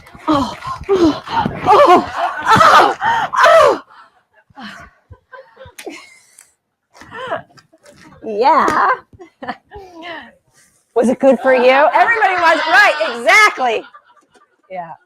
But seriously, and you want to see it left-handed? All right. So anyway, this is amazing for chopping an onion quickly, garlic, and there's also a mini one that I'm going to show you in a minute for garlic, because who wants to get out a food processor just for a little bit? So I could never chop my cilantro that good or that finely, you know, myself. So now what I'm going to add to that is a can of the fire roasted tomatoes, using this wonderful can opener again. And again, if you can't find the fire roasted, just go with salt-free regular. The fire roasting just imparts a little bit more flavor since we're not using salt. The only store that I've been able to find these in locally, those of you that are in this room, is Gelson's. For some reason, Whole Foods stopped carrying them. I think they could probably order them, and I haven't seen them in Sprouts. Somebody told me that some of the Ralphs carry them. I just think they're a little bit tastier, and they are in a BPA-free can if you're worried. But if you don't use canned things, use fresh tomato. Why not? Or use the tomatoes that come in glass jars, or use the pommy that comes into a. That is so cute. We got to get a picture of that. You know, that is like the. Did you know that you were going to have puppy love in this class? There we go. Oh my God! But she really likes you. Either you're a really special person, or you're very troubled. It's one of the two. Because she always goes to like somebody really special, or she goes to the person that's really messed up because they need healing. Which is it, Linda? Which is it? A little of both, right? No, I'm just teasing you. Okay, so now I'm going to pour in this whole can of the fire roasted tomatoes. Hey, Rebecca, is there like a little piece of onion anywhere? Yep. Just a little piece for my salsa. Oh, that's okay. Then I'll use garlic. It's okay. Oh, that's okay. I don't need it. I just use garlic because the onion's going in there. What's that for? That's for the salad, right? Oh, here, let me just take just a little bit. As long as. And how much did you need for the shallot? I need 1 ounce. You know, we're going to put this in the salad, but I'm just going to put a little onion in. Why not? Because that's how I would normally make it, with onion or maybe a shallot. Thank you. And then I don't measure, guys, for this. Just, you know, a little, you know, lime juice. What was that? Maybe a tablespoon, maybe 2. And then the jalapeno. Now, oh, by the way, over here, it's starting to sizzle, but I just keep stirring it. And I could actually caramelize an onion in that. So jalapenos can vary in their intensity. And so I try to err on the side of, could I get the serrated knife? This doesn't work good for me. I try to err on the side of medium for people, because I know some people like it really hot and some people like it less hot. So what we're going to do, thank you. This one, thank you. I know, but it's serrated. Okay. Do me a favor. See if you can find, never mind, I found it. We have new hot sauce, by the way. By the way, if anybody doesn't feel the food is flavorful enough, we have a lot of seasonings that you can add to it. There's a whole thing of salt-free seasonings behind Linda, which I'm going to get in a minute. But we also have some SOS-free hot sauces by Be Mon Paz, which I find these are really hot, though. Like really hot. Like, you got to believe me. There's one other hot sauce that's salt-free that you cannot get anymore at Whole Foods, but that's very good. And it's called Brew Brothers. It's less hot. You can get this online. She's in Redondo Beach. I don't know why it's so hard to get this hot sauce. This is an African hot sauce. And believe it or not, it's less spicy than the one from Chicago. So Okay, so what else goes in here? I think that's, oh, the jalapeno. So as I said, when I'm doing a class, I err on the side of medium and not make it too hot, but not also make it too mild. The thing that's so spicy about peppers are the seeds. So what I try to do is avoid the seeds. Never touch your eyes or any mucous membranes once you've touched the jalapeno. And I should really be using gloves for this, but I didn't. So I'm going to have to wash my hands right after. Yeah, so I'm going to put don't ever touch your contact or your eye. You will just scream. Yeah, or your private area, especially. Oh, well, we're going to demonstrate with Kurt. Come here. No. Okay. All right. So now we got to put some garlic in there. Actually, we're going to put the garlic in there, so it doesn't matter. So now I'm going to do this again, and we're going to have really the most quick, delicious salsa you can imagine. And you get your exercise at the same time. Wow, look at that. All right. So that's our salsa. Yeah. You make me feel like dancing. All right. So that's our salsa. Now, and this salsa is going to be better than any store-bought salsa. And you can put this on baked potatoes, things like that. Now, you can get this little mini one without getting the big one, but I recommend getting them both. And because look, at every now and then, you need garlic. I think garlic presses are great, but the problem is most of it stays in the press. You ever notice that? So this is really cool. And this is also cool because Bailey eats carrots at every meal cooked. So I'll just take a couple of baby carrots in here and boom, boom, boom. Look at how fast it does at garlic or onion. Perfect. Absolutely perfect. So this is really a wonderful thing. So now you can start to smell that it's starting to smell like really good. So what I'll do, could I just get a tiny thing with water, just like a little, and do you want to do the song before or after the salad? Let's do after because we got to get that salad out. And do you want to serve the soup first? We wanted salad first on your list. When did the muffins come out? Right now. You said salad before Okay. soup. Okay. Don't you think? And then I'm going to turn the oven up for the strata now. You said Okay. you wanted salad before soup. What do you think? Is that better? Yeah. Isn't that usually how you teach? Yeah. Sure. Okay. So guys, it's starting to not stick, but I can feel that it's getting brown. So look, just a little bit of water.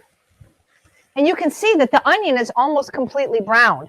And I can keep going and going to make it as brown as I want. But in the interest of time, I'm going to continue with this recipe. And I'm going to add the rest of the ingredients, which are the beautifully chopped garlic from this machine. And remember, I have to wash my hands. I've touched a pepper. Okay. Just be careful with this because the blade is very, very sharp. When you wash it, don't put it in like your sink and just, that kind of thing. Now, I'm going to add my homemade salsa, or you can add whatever salsa you want. And I'm going to add my rice. No, I didn't. Okay, so then when soup is first then. Yeah, and what would be nice though to do right now is if you have a dry blender to do the faux parm. So when if you really want to eat healthy, start getting into a routine of batch cooking, whatever that means for you. Tammy Kramer of Nutmeg Notebook has a wonderful blog where she talks about how she batch cook. She's the batch cooking queen. But the idea is even if you are one person, don't ever just cook one potato in the oven. Cook a lot of them so you have them through the week. So Gustavo came here on Thursday and we had rice with our dinner. So I cooked extra so that I knew we were having this class. Now, normally I would freeze it, but Thursday wasn't that far away. Don't touch face, don't touch face. This is 6 cups of rice. This is the Texmati rice just because I happen to like it very much. This recipe is supposed to, for me, it reminds me of the rice my mom made when I was little with white rice. Rebecca, can I have some water? Is this how much water goes in here? Does anybody know? Is it one cup? I don't have the recipe. 1.5 cups. Yeah, 1.5 cups. Is this bottled water? Because you could just use this. Yeah, go ahead. I don't know how much it is. Okay, so we're gonna add the water. 1.5 cups. What was I talking about? Play the tape back. What was I just? So have extra grain. Eat some. Refrigerate some, freeze some. Now, if you don't want to do that, fine. Here's another thing you can do. Trader Joe's, Whole Foods, Vons, Ralph's, Gelson's, everybody sells organic rice already cooked. This takes only 3 minutes in the microwave. There's 2 cups in each one. Bailey also eats brown rice every day. So this would be enough for this recipe, and this is very good. Very good. So you want to do that as well. So 1.5 cups of rice. And Then I'm going to make a little topping for this that I call faux parmesan that I really, really like. And I'm going to show you. Now, what else goes? I think I'm done with this blender because it's, I'm going to just move this off frame. Yeah, of course, you can always ask a question. Cup and a half. Prefer brown rice over white? Well, I really prefer white rice. I'm going to be real honest here. I do. I mean, you know, what do I prefer? I mean, white rice is absolutely delicious and it's not unhealthy, but I do believe that probably the brown rice is healthier. So when I'm home, I always eat brown rice. And when I'm out, I always eat white rice. White rice is delicious. I'm sorry. And you know, think about it, guys. Walter Kempner, Google him if you don't know him. Dr. Walter Kempner from Duke University had something that he pioneered called the rice diet, where he reversed diabetes and obesity by feeding people white rice. And because they couldn't get enough calories, he also added some sugar and some fruit juice. And that's all carbs. So I love white rice. Now, somebody that's a diabetic, maybe not a good idea, you know.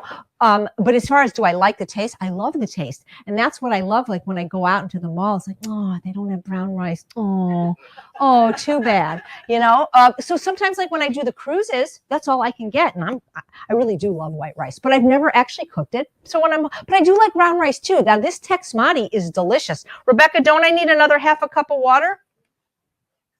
Weight loss with brown rice is better. Well, because it's the whole, you know, it's got the fiber and all that stuff. Rebecca, do I need another half a cup of water? Don't I? Oh, and you put more in it. Oh, sorry. She okay. So guys, now what I'm going to do, remember this rice is cooked. So this is only going to take about 6 minutes. And I look for my little button, pressure cook. Wait, okay. Got to take it off saute. Whoop. I can't read upside down. Cancel. There we go. So pressure cook, and we're going to do 6 minutes. And I'm going to wash my hands because I did touch a jalapeno pepper. Okay. Okay. So now what I'm going to do is I'm going to make a little topping for the, oh my God, that looks so good. I hope it tastes good. Yeah.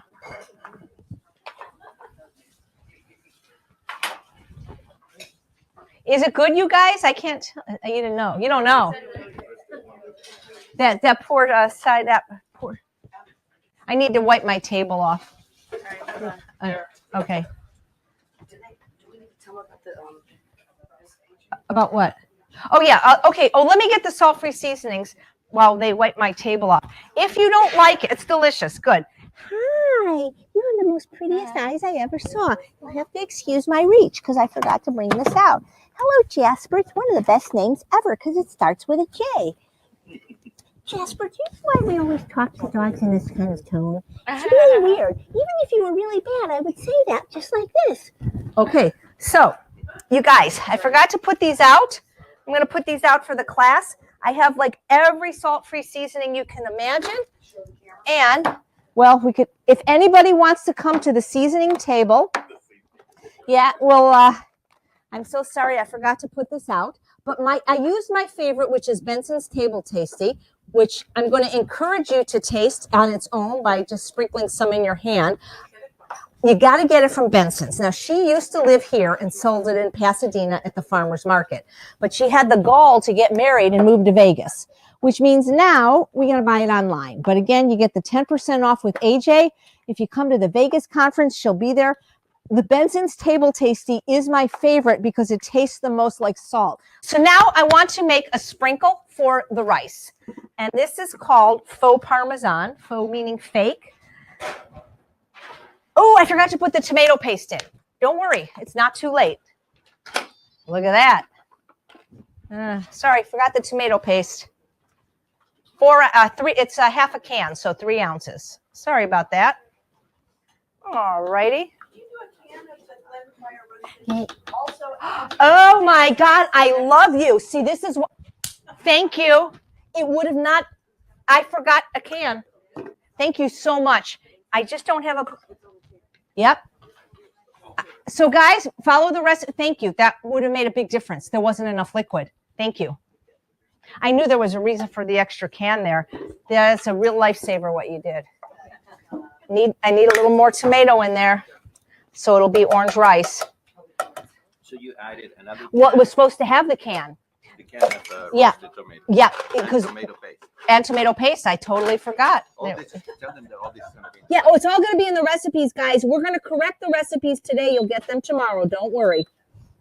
We like you to follow along first, though. It'd be good. Anytime I eat a soup or a chili, like my red lentil chili or my black bean mushroom chili, I like to sprinkle it with the faux Parmesan. And there's a recipe in my book on processed that's delicious, but it's really high in fat because, thank you, it has a cup of walnuts. So to get the same texture and flavor without all the fat, and oats are about 20% fat, so it's not like they have no fat, I use a cup of gluten-free oats, and then I use an equal amount of nutritional yeast, of a brand that you like, preferably unfortified. I'm using the Sari brand, which was a gift from my friend Michelle. Oh, this smells so good.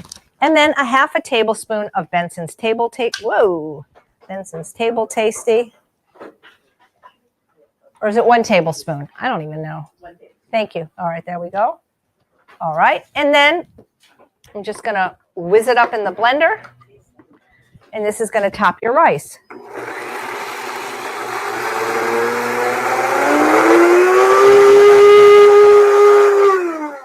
And that's that. And I keep this in the fridge and you can just sprinkle it on things. I love the idea of hot and cold. So I love eating a big cold salad with hot rice on it. If you ever go to restaurants like Cheesecake Factory, they do that. That's a thing where like they'll have like Caesar salad pasta, where they'll have hot pasta and a salad combined. Or California Pizza Kitchen, they'll have like a pizza with like salad on it. So I love the idea of hot and cold. So here we go. We will... Would you spray water on the popcorn so that it will stay? Yeah. Well, you know, here's the thing. I can talk about popcorn. I broke up with popcorn. Ever since breaking a crown, $1,500 later, I don't eat popcorn. However, if you're trying to lose weight, I don't recommend you eat popcorn. It's 1,800 calories per pound. It's more than triple the caloric density of corn, which is 500 calories a pound. So if you're doing it because it's like a healthy or low-cal snack, you're better off to eat the corn. So yes, you can take a little spritz bottle and spray water on it to get the topping to stick. Yes, very good question. Thank you. All right. So anyway, if anybody wants to try these hot sauces, I'm going to just move them over here. And then we've got your topping made, and now we've got to get to your salad. Usually we like to do the salad first, but the soup was ready. So now we're going to make what I call barefoot salad dressing. Now, everybody here in person, you did switch your recipe. Remember what I told you. It wasn't a half a teaspoon each of garlic and onion powder. It was 1. Everybody that's present got that note. This is the only other somewhat of a mistake. It's not a mistake. It's just that I changed the recipe. Oh, yeah, you're right. So a lot of people were complaining that the barefoot dressing was too thick and they had trouble pouring it. So instead of 1 tablespoon of chia seeds, in my book, which is coming out soon, I switched it to a half. So what I've done in advance is I've taken a half a cup of the pear juice. It's not pear juice, but it's the unsweetened juice from the jarred pears. Or you could use water if you don't want to use the canned or jarred pears. And I mixed in a half a cup of chia seeds. No, excuse me, not a half a cup. I have them, please. A half a tablespoon. And I created what's called a slurry. Chia seeds are a natural thickener. They're also great because they're high in the omega-3 fatty acids. But what's great about the dressing is it thickens it so that it'll stick to your lettuce better and not be all runny. But you can do it without it. And even if you did it with the original recipe, the 1 tablespoon would be fine. It would just be really thick. So I did this in advance. You can do it with the juice or water so it would have time to thicken. So now I'm going to use the Napa Valley Natural because it is more affordable than some of the mail order ones. And I'm going to use 1 1/4 cup. Could I have my liquid measuring cup, please? Thank you. I need my rice vinegar. All right. So what I'm going to do is I need 1 1/4 cup of the Napa Valley Naturals. And watch when I pour it. Look how thick this is compared to like, you know, a traditional vinegar. And that's why it's so good. So 1 cup. This makes a lot of dressing, but you don't want to make little amounts and then have to keep doing it. So 1 1/4 cup of the Napa Valley Naturals and 1/4 cup of unsweetened rice vinegar. This happens to be from Trader Joe's, but a lot of the rice vinegars have sugar and salt. So there we go with that. Now we're going to add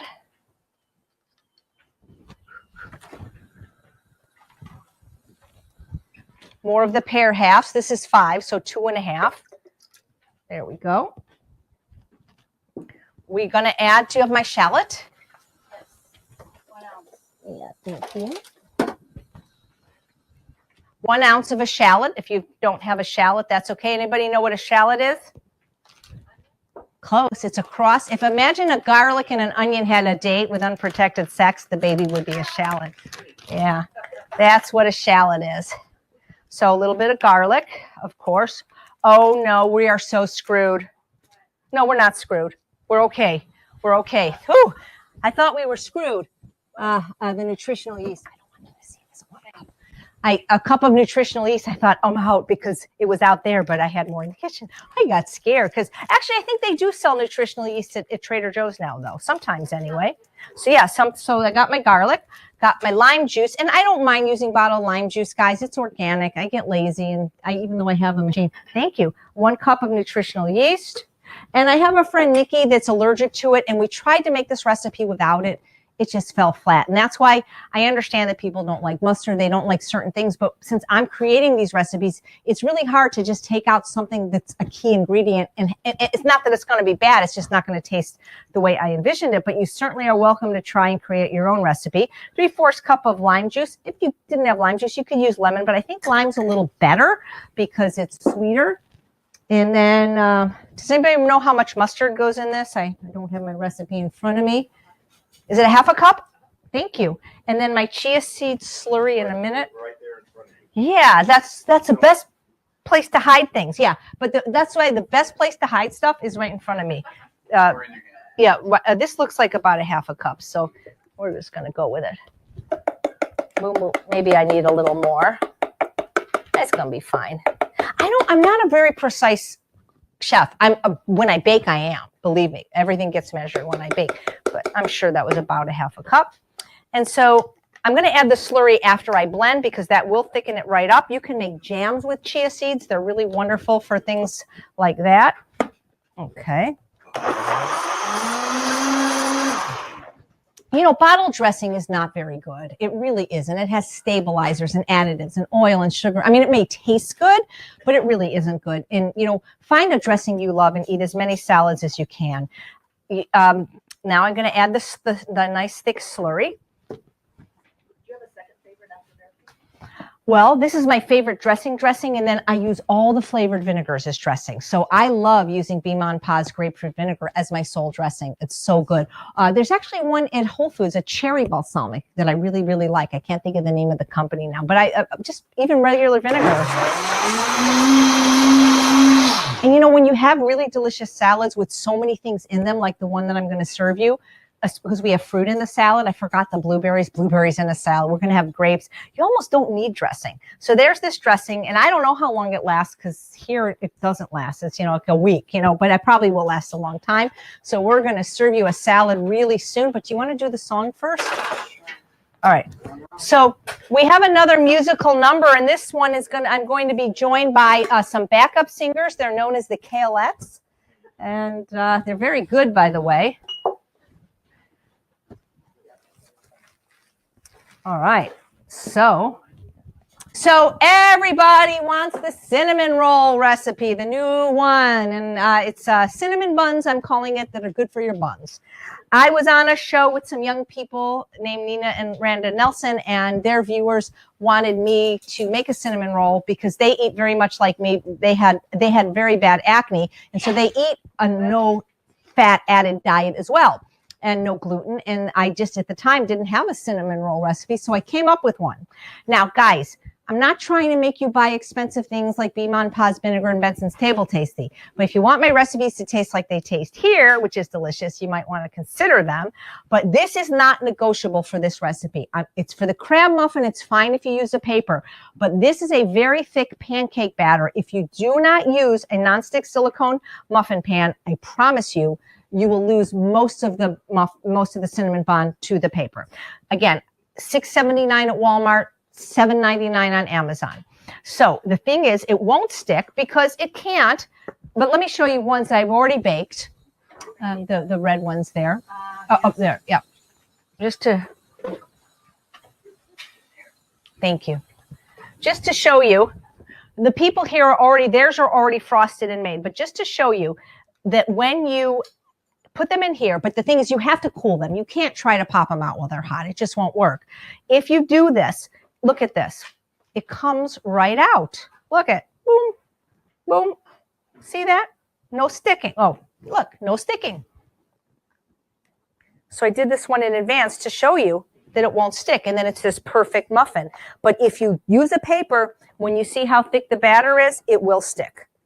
I promise you. So, by the way, these are good like this. You don't have to frost them. Gustavo does not like them frosted. Kenny does not like them frosted. They're plenty sweet like this, but we are making a sweet frosting to sort of make it like a Cinnabon. Okay, and may I have the blender and the tamper again? Okay.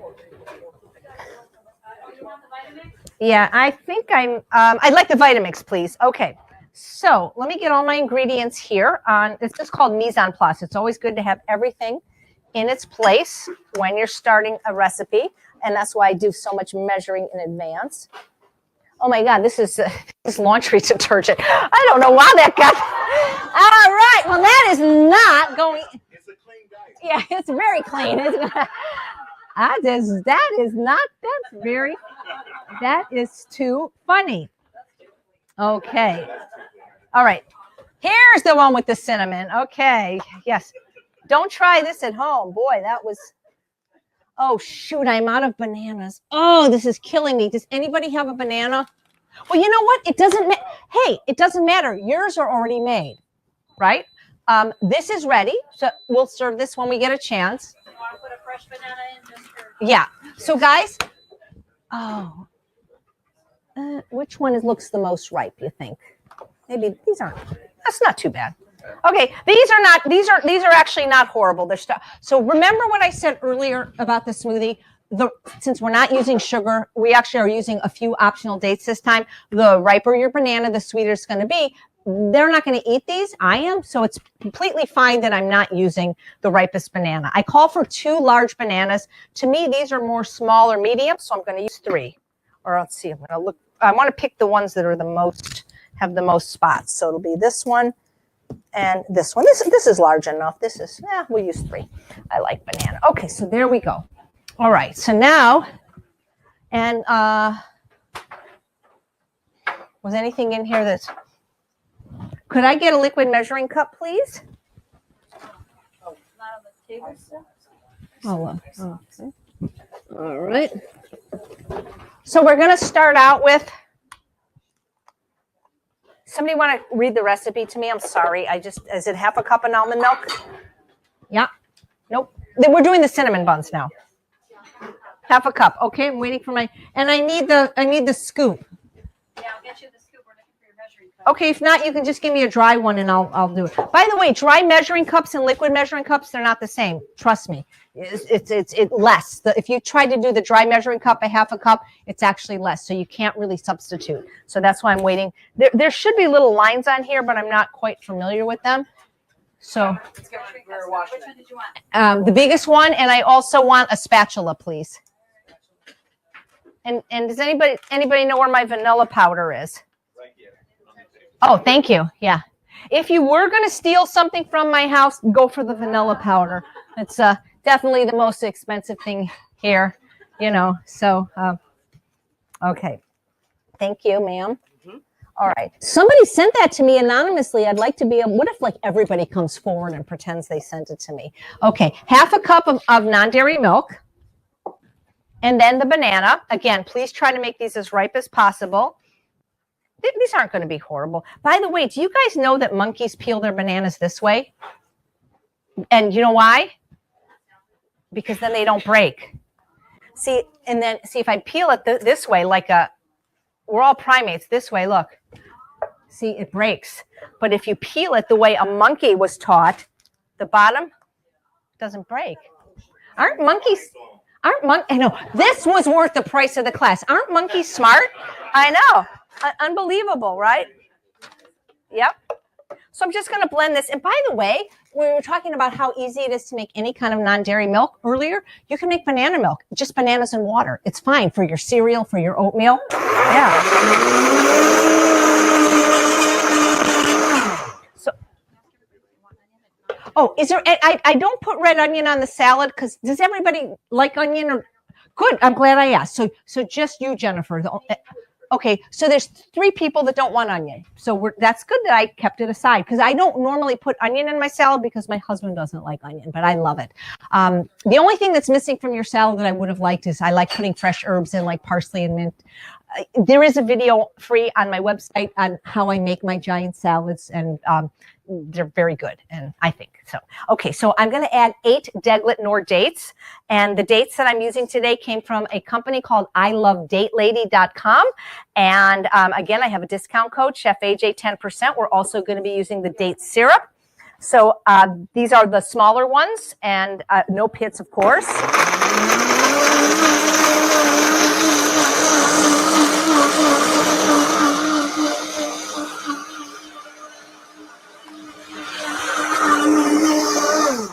If you don't have a high-powered blender, soak your dates in some like hot water because they need to get pulverized. So now I have 2 cups of gluten-free oats and 2 tablespoons of aluminum-free, preferably sodium-free baking powder, a tablespoon of cinnamon. And then I'm going to add my teaspoon of vanilla powder. Or actually half a teaspoon would be fine. I just love vanilla. It's actually the 2nd most expensive spice in the world. You know what the first is? That's right.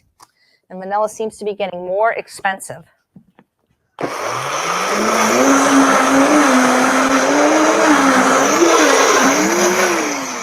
Okay, and now I'm going to add my apple cider vinegar. If you add the apple cider vinegar too soon, it causes a chemical reaction with the baking powder, and this whole thing will just rise up, and then it's going to be hard to get it out. So we're going to add the 2 tablespoons of apple cider vinegar right now, and briefly blend again. Kind of makes a little chemical reaction.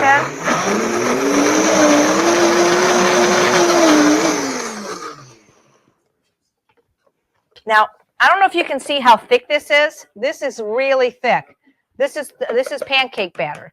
That's how I got the idea for this recipe, is I was making pancakes, and I just couldn't wait anymore. It's like, you got to wait for one, and it's like, I got to just find a way to bake this. And it came out, oh, of course, I added the cinnamon and the vanilla and the dates. So now this is optional. You could stir in a half a cup of raisins. You don't have to if you don't do dried fruit. You don't even have to use the dates in this.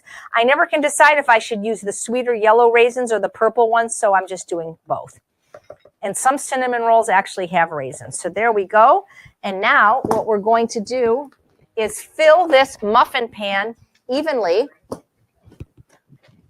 with the batter.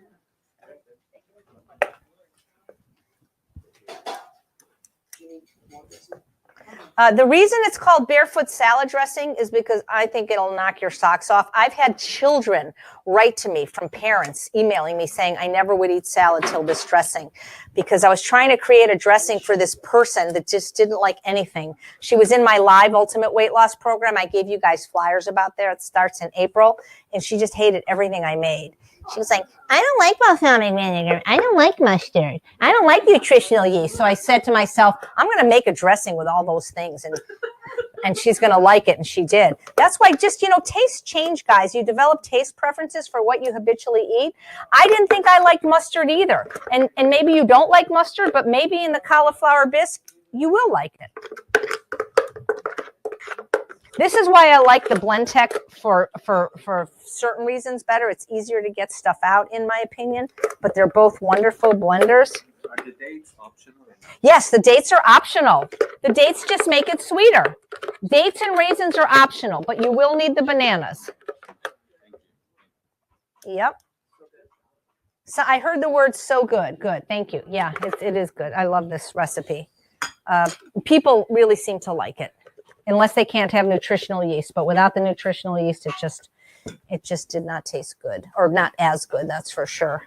Nutritional yeast does kind of some umami kind of savory thing that is just wonderful. Can you make pancakes with this? Yes, this is pancake batter. This recipe for this part was not my recipe. I got it on a blog called Man Eats World, I think. I did it in one of my episodes of Weight Loss Wednesday. The only thing I added to his recipe was the vanilla powder or the cinnamon. I think he had that as optional, and the dates. And then, like I said, it makes delicious pancakes and delicious waffles. But the problem is I would make a pancake, and then I'd be waiting, and then, somebody else is hungry. They're not very practical pancakes. So I got frustrated and I said, I'm just going to put it in muffin pans and see what happens. And when it came out, it had a very spongy texture. It's not like a light and fluffy cake. It had a spongy texture. It reminded me of cinnamon rolls. But then I wanted it to be like Cinnabon, so I had to create a frosting. So we're going to bake these for exactly 30 minutes in a preheated 350-degree oven. We can do this in a little bit because the oven right now is being used at 400 for our entree. The thing is please calibrate your ovens. Even if you have a brand new stove. I used to manage this building, and we would get new ovens for Baker Wells, and residents would say, my oven doesn't work. And I would come up with a $10 oven thermometer, and their 350 would be 280, or it would be 420. Just don't assume because you paid a lot of money for your oven that it's even right. And for baking and roasting, it could be a big difference because it could either take forever or it could burn your food. So I know that for me, 350, it has to be 375. So we're going to bake these in a little bit. But there's no rush. This could go later at 350 for Robin. Just a quick little dousing of my hand. Thank you. All right. No songs needed right now. Oh, you know what? So your rice is ready. And yeah. You can't substitute the dates with the date syrup. Oh, yes. Absolutely. Okay. That's a great question. Let me just put this away and I'll answer that. Potatoes are about ready. Oh yeah. Okay. But we have the rice dish to serve first. Okay. So let me get rid of this stuff if you don't mind. I got to have a clean. What? No. Rice first. Okay. So when you guys were talking about like baking things like cakes, I don't know what the ratio of dates to date syrup to sugar is, but in this particular recipe where you're using such a small amount, absolutely you could use date syrup. Okay, so a Deglet Nord date is about 20 calories. A tablespoon of date syrup is about, I'll tell you exactly, 54. So it's about a 3-to-1 ratio. So remember, medjool dates are a lot bigger. They can be as much as 60 calories. So for a recipe like this, where it's not driven by the sweetener, because think about it, most cakes that you would make would have a cup to 2 cups of sugar. Then I can't help you with that. But for something like this, you could put in 1 or 2 tablespoons of date syrup. And we are going to be using date syrup in the frosting because it does make a much creamier frosting than would the date paste, which is also going to be an option. And I'll tell you about that in just a moment. Okay, I'm going to need the food processor back with the S-Blade. And this is the very last recipe. You should see how efficient they are back there. Man, I wish I could have these girls all the time at my house. All right. Okay, so we have one more recipe, and then I get to sit down and talk to you guys. Oh, but but we have your rice is ready. Oh my goodness. So, now that your rice is ready, I can show you the pressure cooker.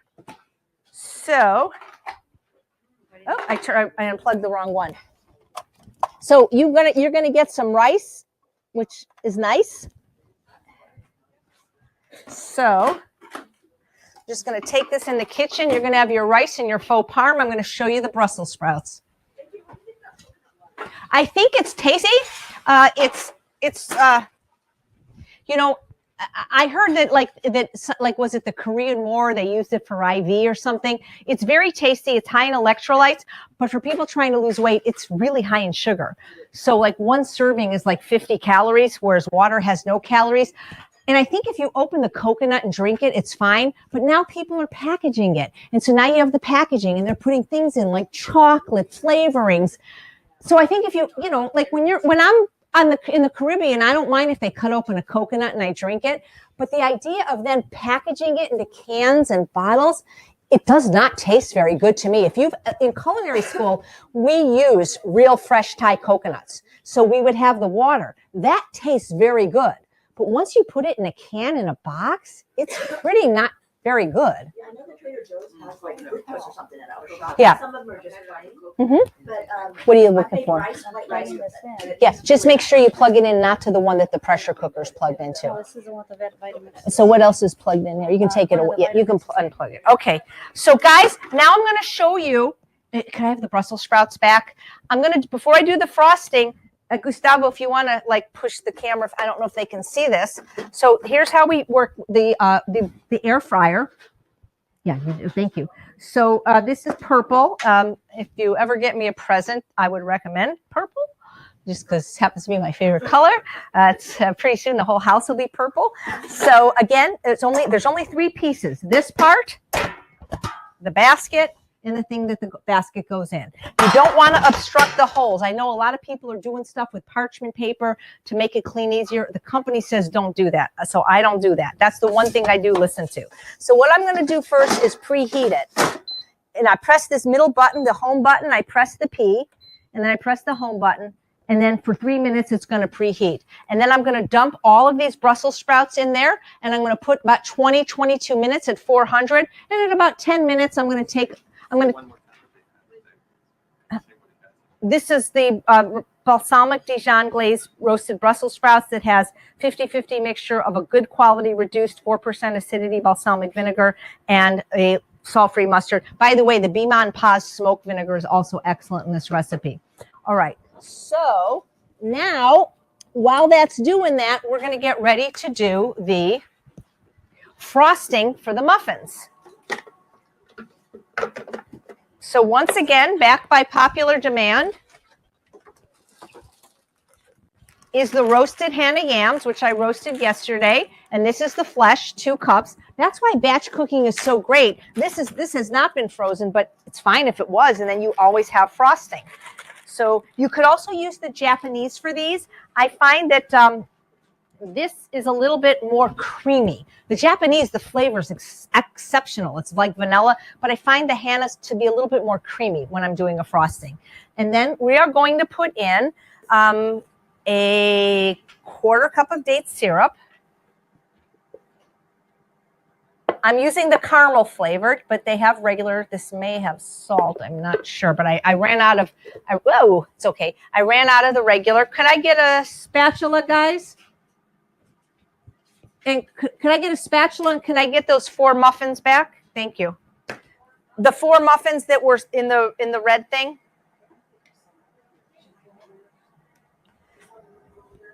Oh, yeah. Could you put them on a plate for me? There's then a 1/4 cup of non-dairy milk. Oh no, I open too many milks today. I had an open one. Oh no, now we have 2 open milks. Somebody drink this milk fast. Okay. 1/4 cup of non-dairy milk. And a teaspoon of vanilla powder. That's it. I mean, think about it. Most frostings have things like shortening and margarine and all kinds of nasty things in them. I remember when I was a pastry chef, thank you, for 5 years at Sante Restaurant, every now and then I would work a late shift just because it worked within my schedule and the dishwasher would have gone home. So I had to wash my stuff in between recipes. And we would use vegan, non-hydrogenized, is it non-hydrogenized or what's it called? The shortening not hydrogenized, non-hydrogenated thing. But I couldn't get it off my food processor. And if it's doing that to your equipment with the hottest water at a restaurant, imagine what it's doing to your insides. So this will not do this to your insides. Yeah, I said that earlier. You can use the Japanese, guys, but they're not going to be quite as creamy, possibly, depending. Sometimes I find with Japanese that sometimes they're real creamy when I roast them, and sometimes they're just real hard. I find the Hannah tends to be creamier. But yes, you can use the Japanese.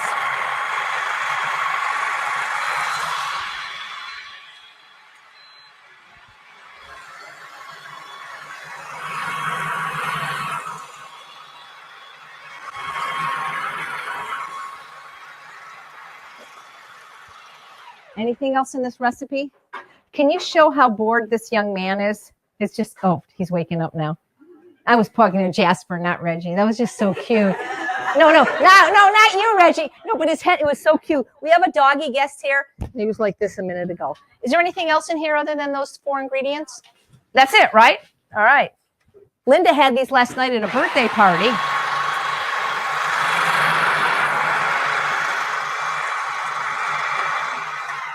So, I always said that, people always ask me, vegan for 41 years, there's nothing in the animal world that I miss or would eat. But people always say, like, well, if you were on death row and were going to be executed for a crime, which I obviously would have committed, because I can't imagine. I mean, if for me, I would have done it, I'm sure. But I would eat, yes, I would eat some vegan, I would eat some junk food. I might eat a Cinnabon. I used to love Cinnabons in the day. But Cinnabons have like 1,100 calories and like 50 grams of fat, and a lot of it's saturated. So this to me is like the next best thing. But you can see the frost. This is good stuff, by the way, this frosting. It looks like frosting. And yes, it doesn't look like the white frosting, but it looks like the caramel frosting that they have, because they have another Cinnabon that's a caramel pecan. So we just spread it on. Look at that. Oh my God. So wait, you'll get this for dessert. Now remember, this is going to be a little bit sweeter than your cram muffin.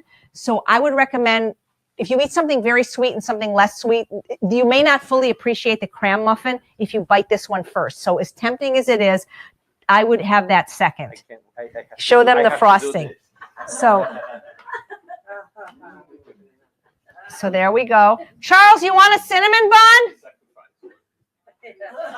I can't hear you. Hey, why don't you say hello to the people at home and hold Bailey up so that they know we're really married and not having trouble and everything. We don't know where Bailey is. Oh, Bailey's fine. Yeah. We'll hold Bailey up later. But Charles, be an honest taster of this muffin to the camera. Yeah, be honest. That's Charles, everybody. He does all the stuff that I can't do.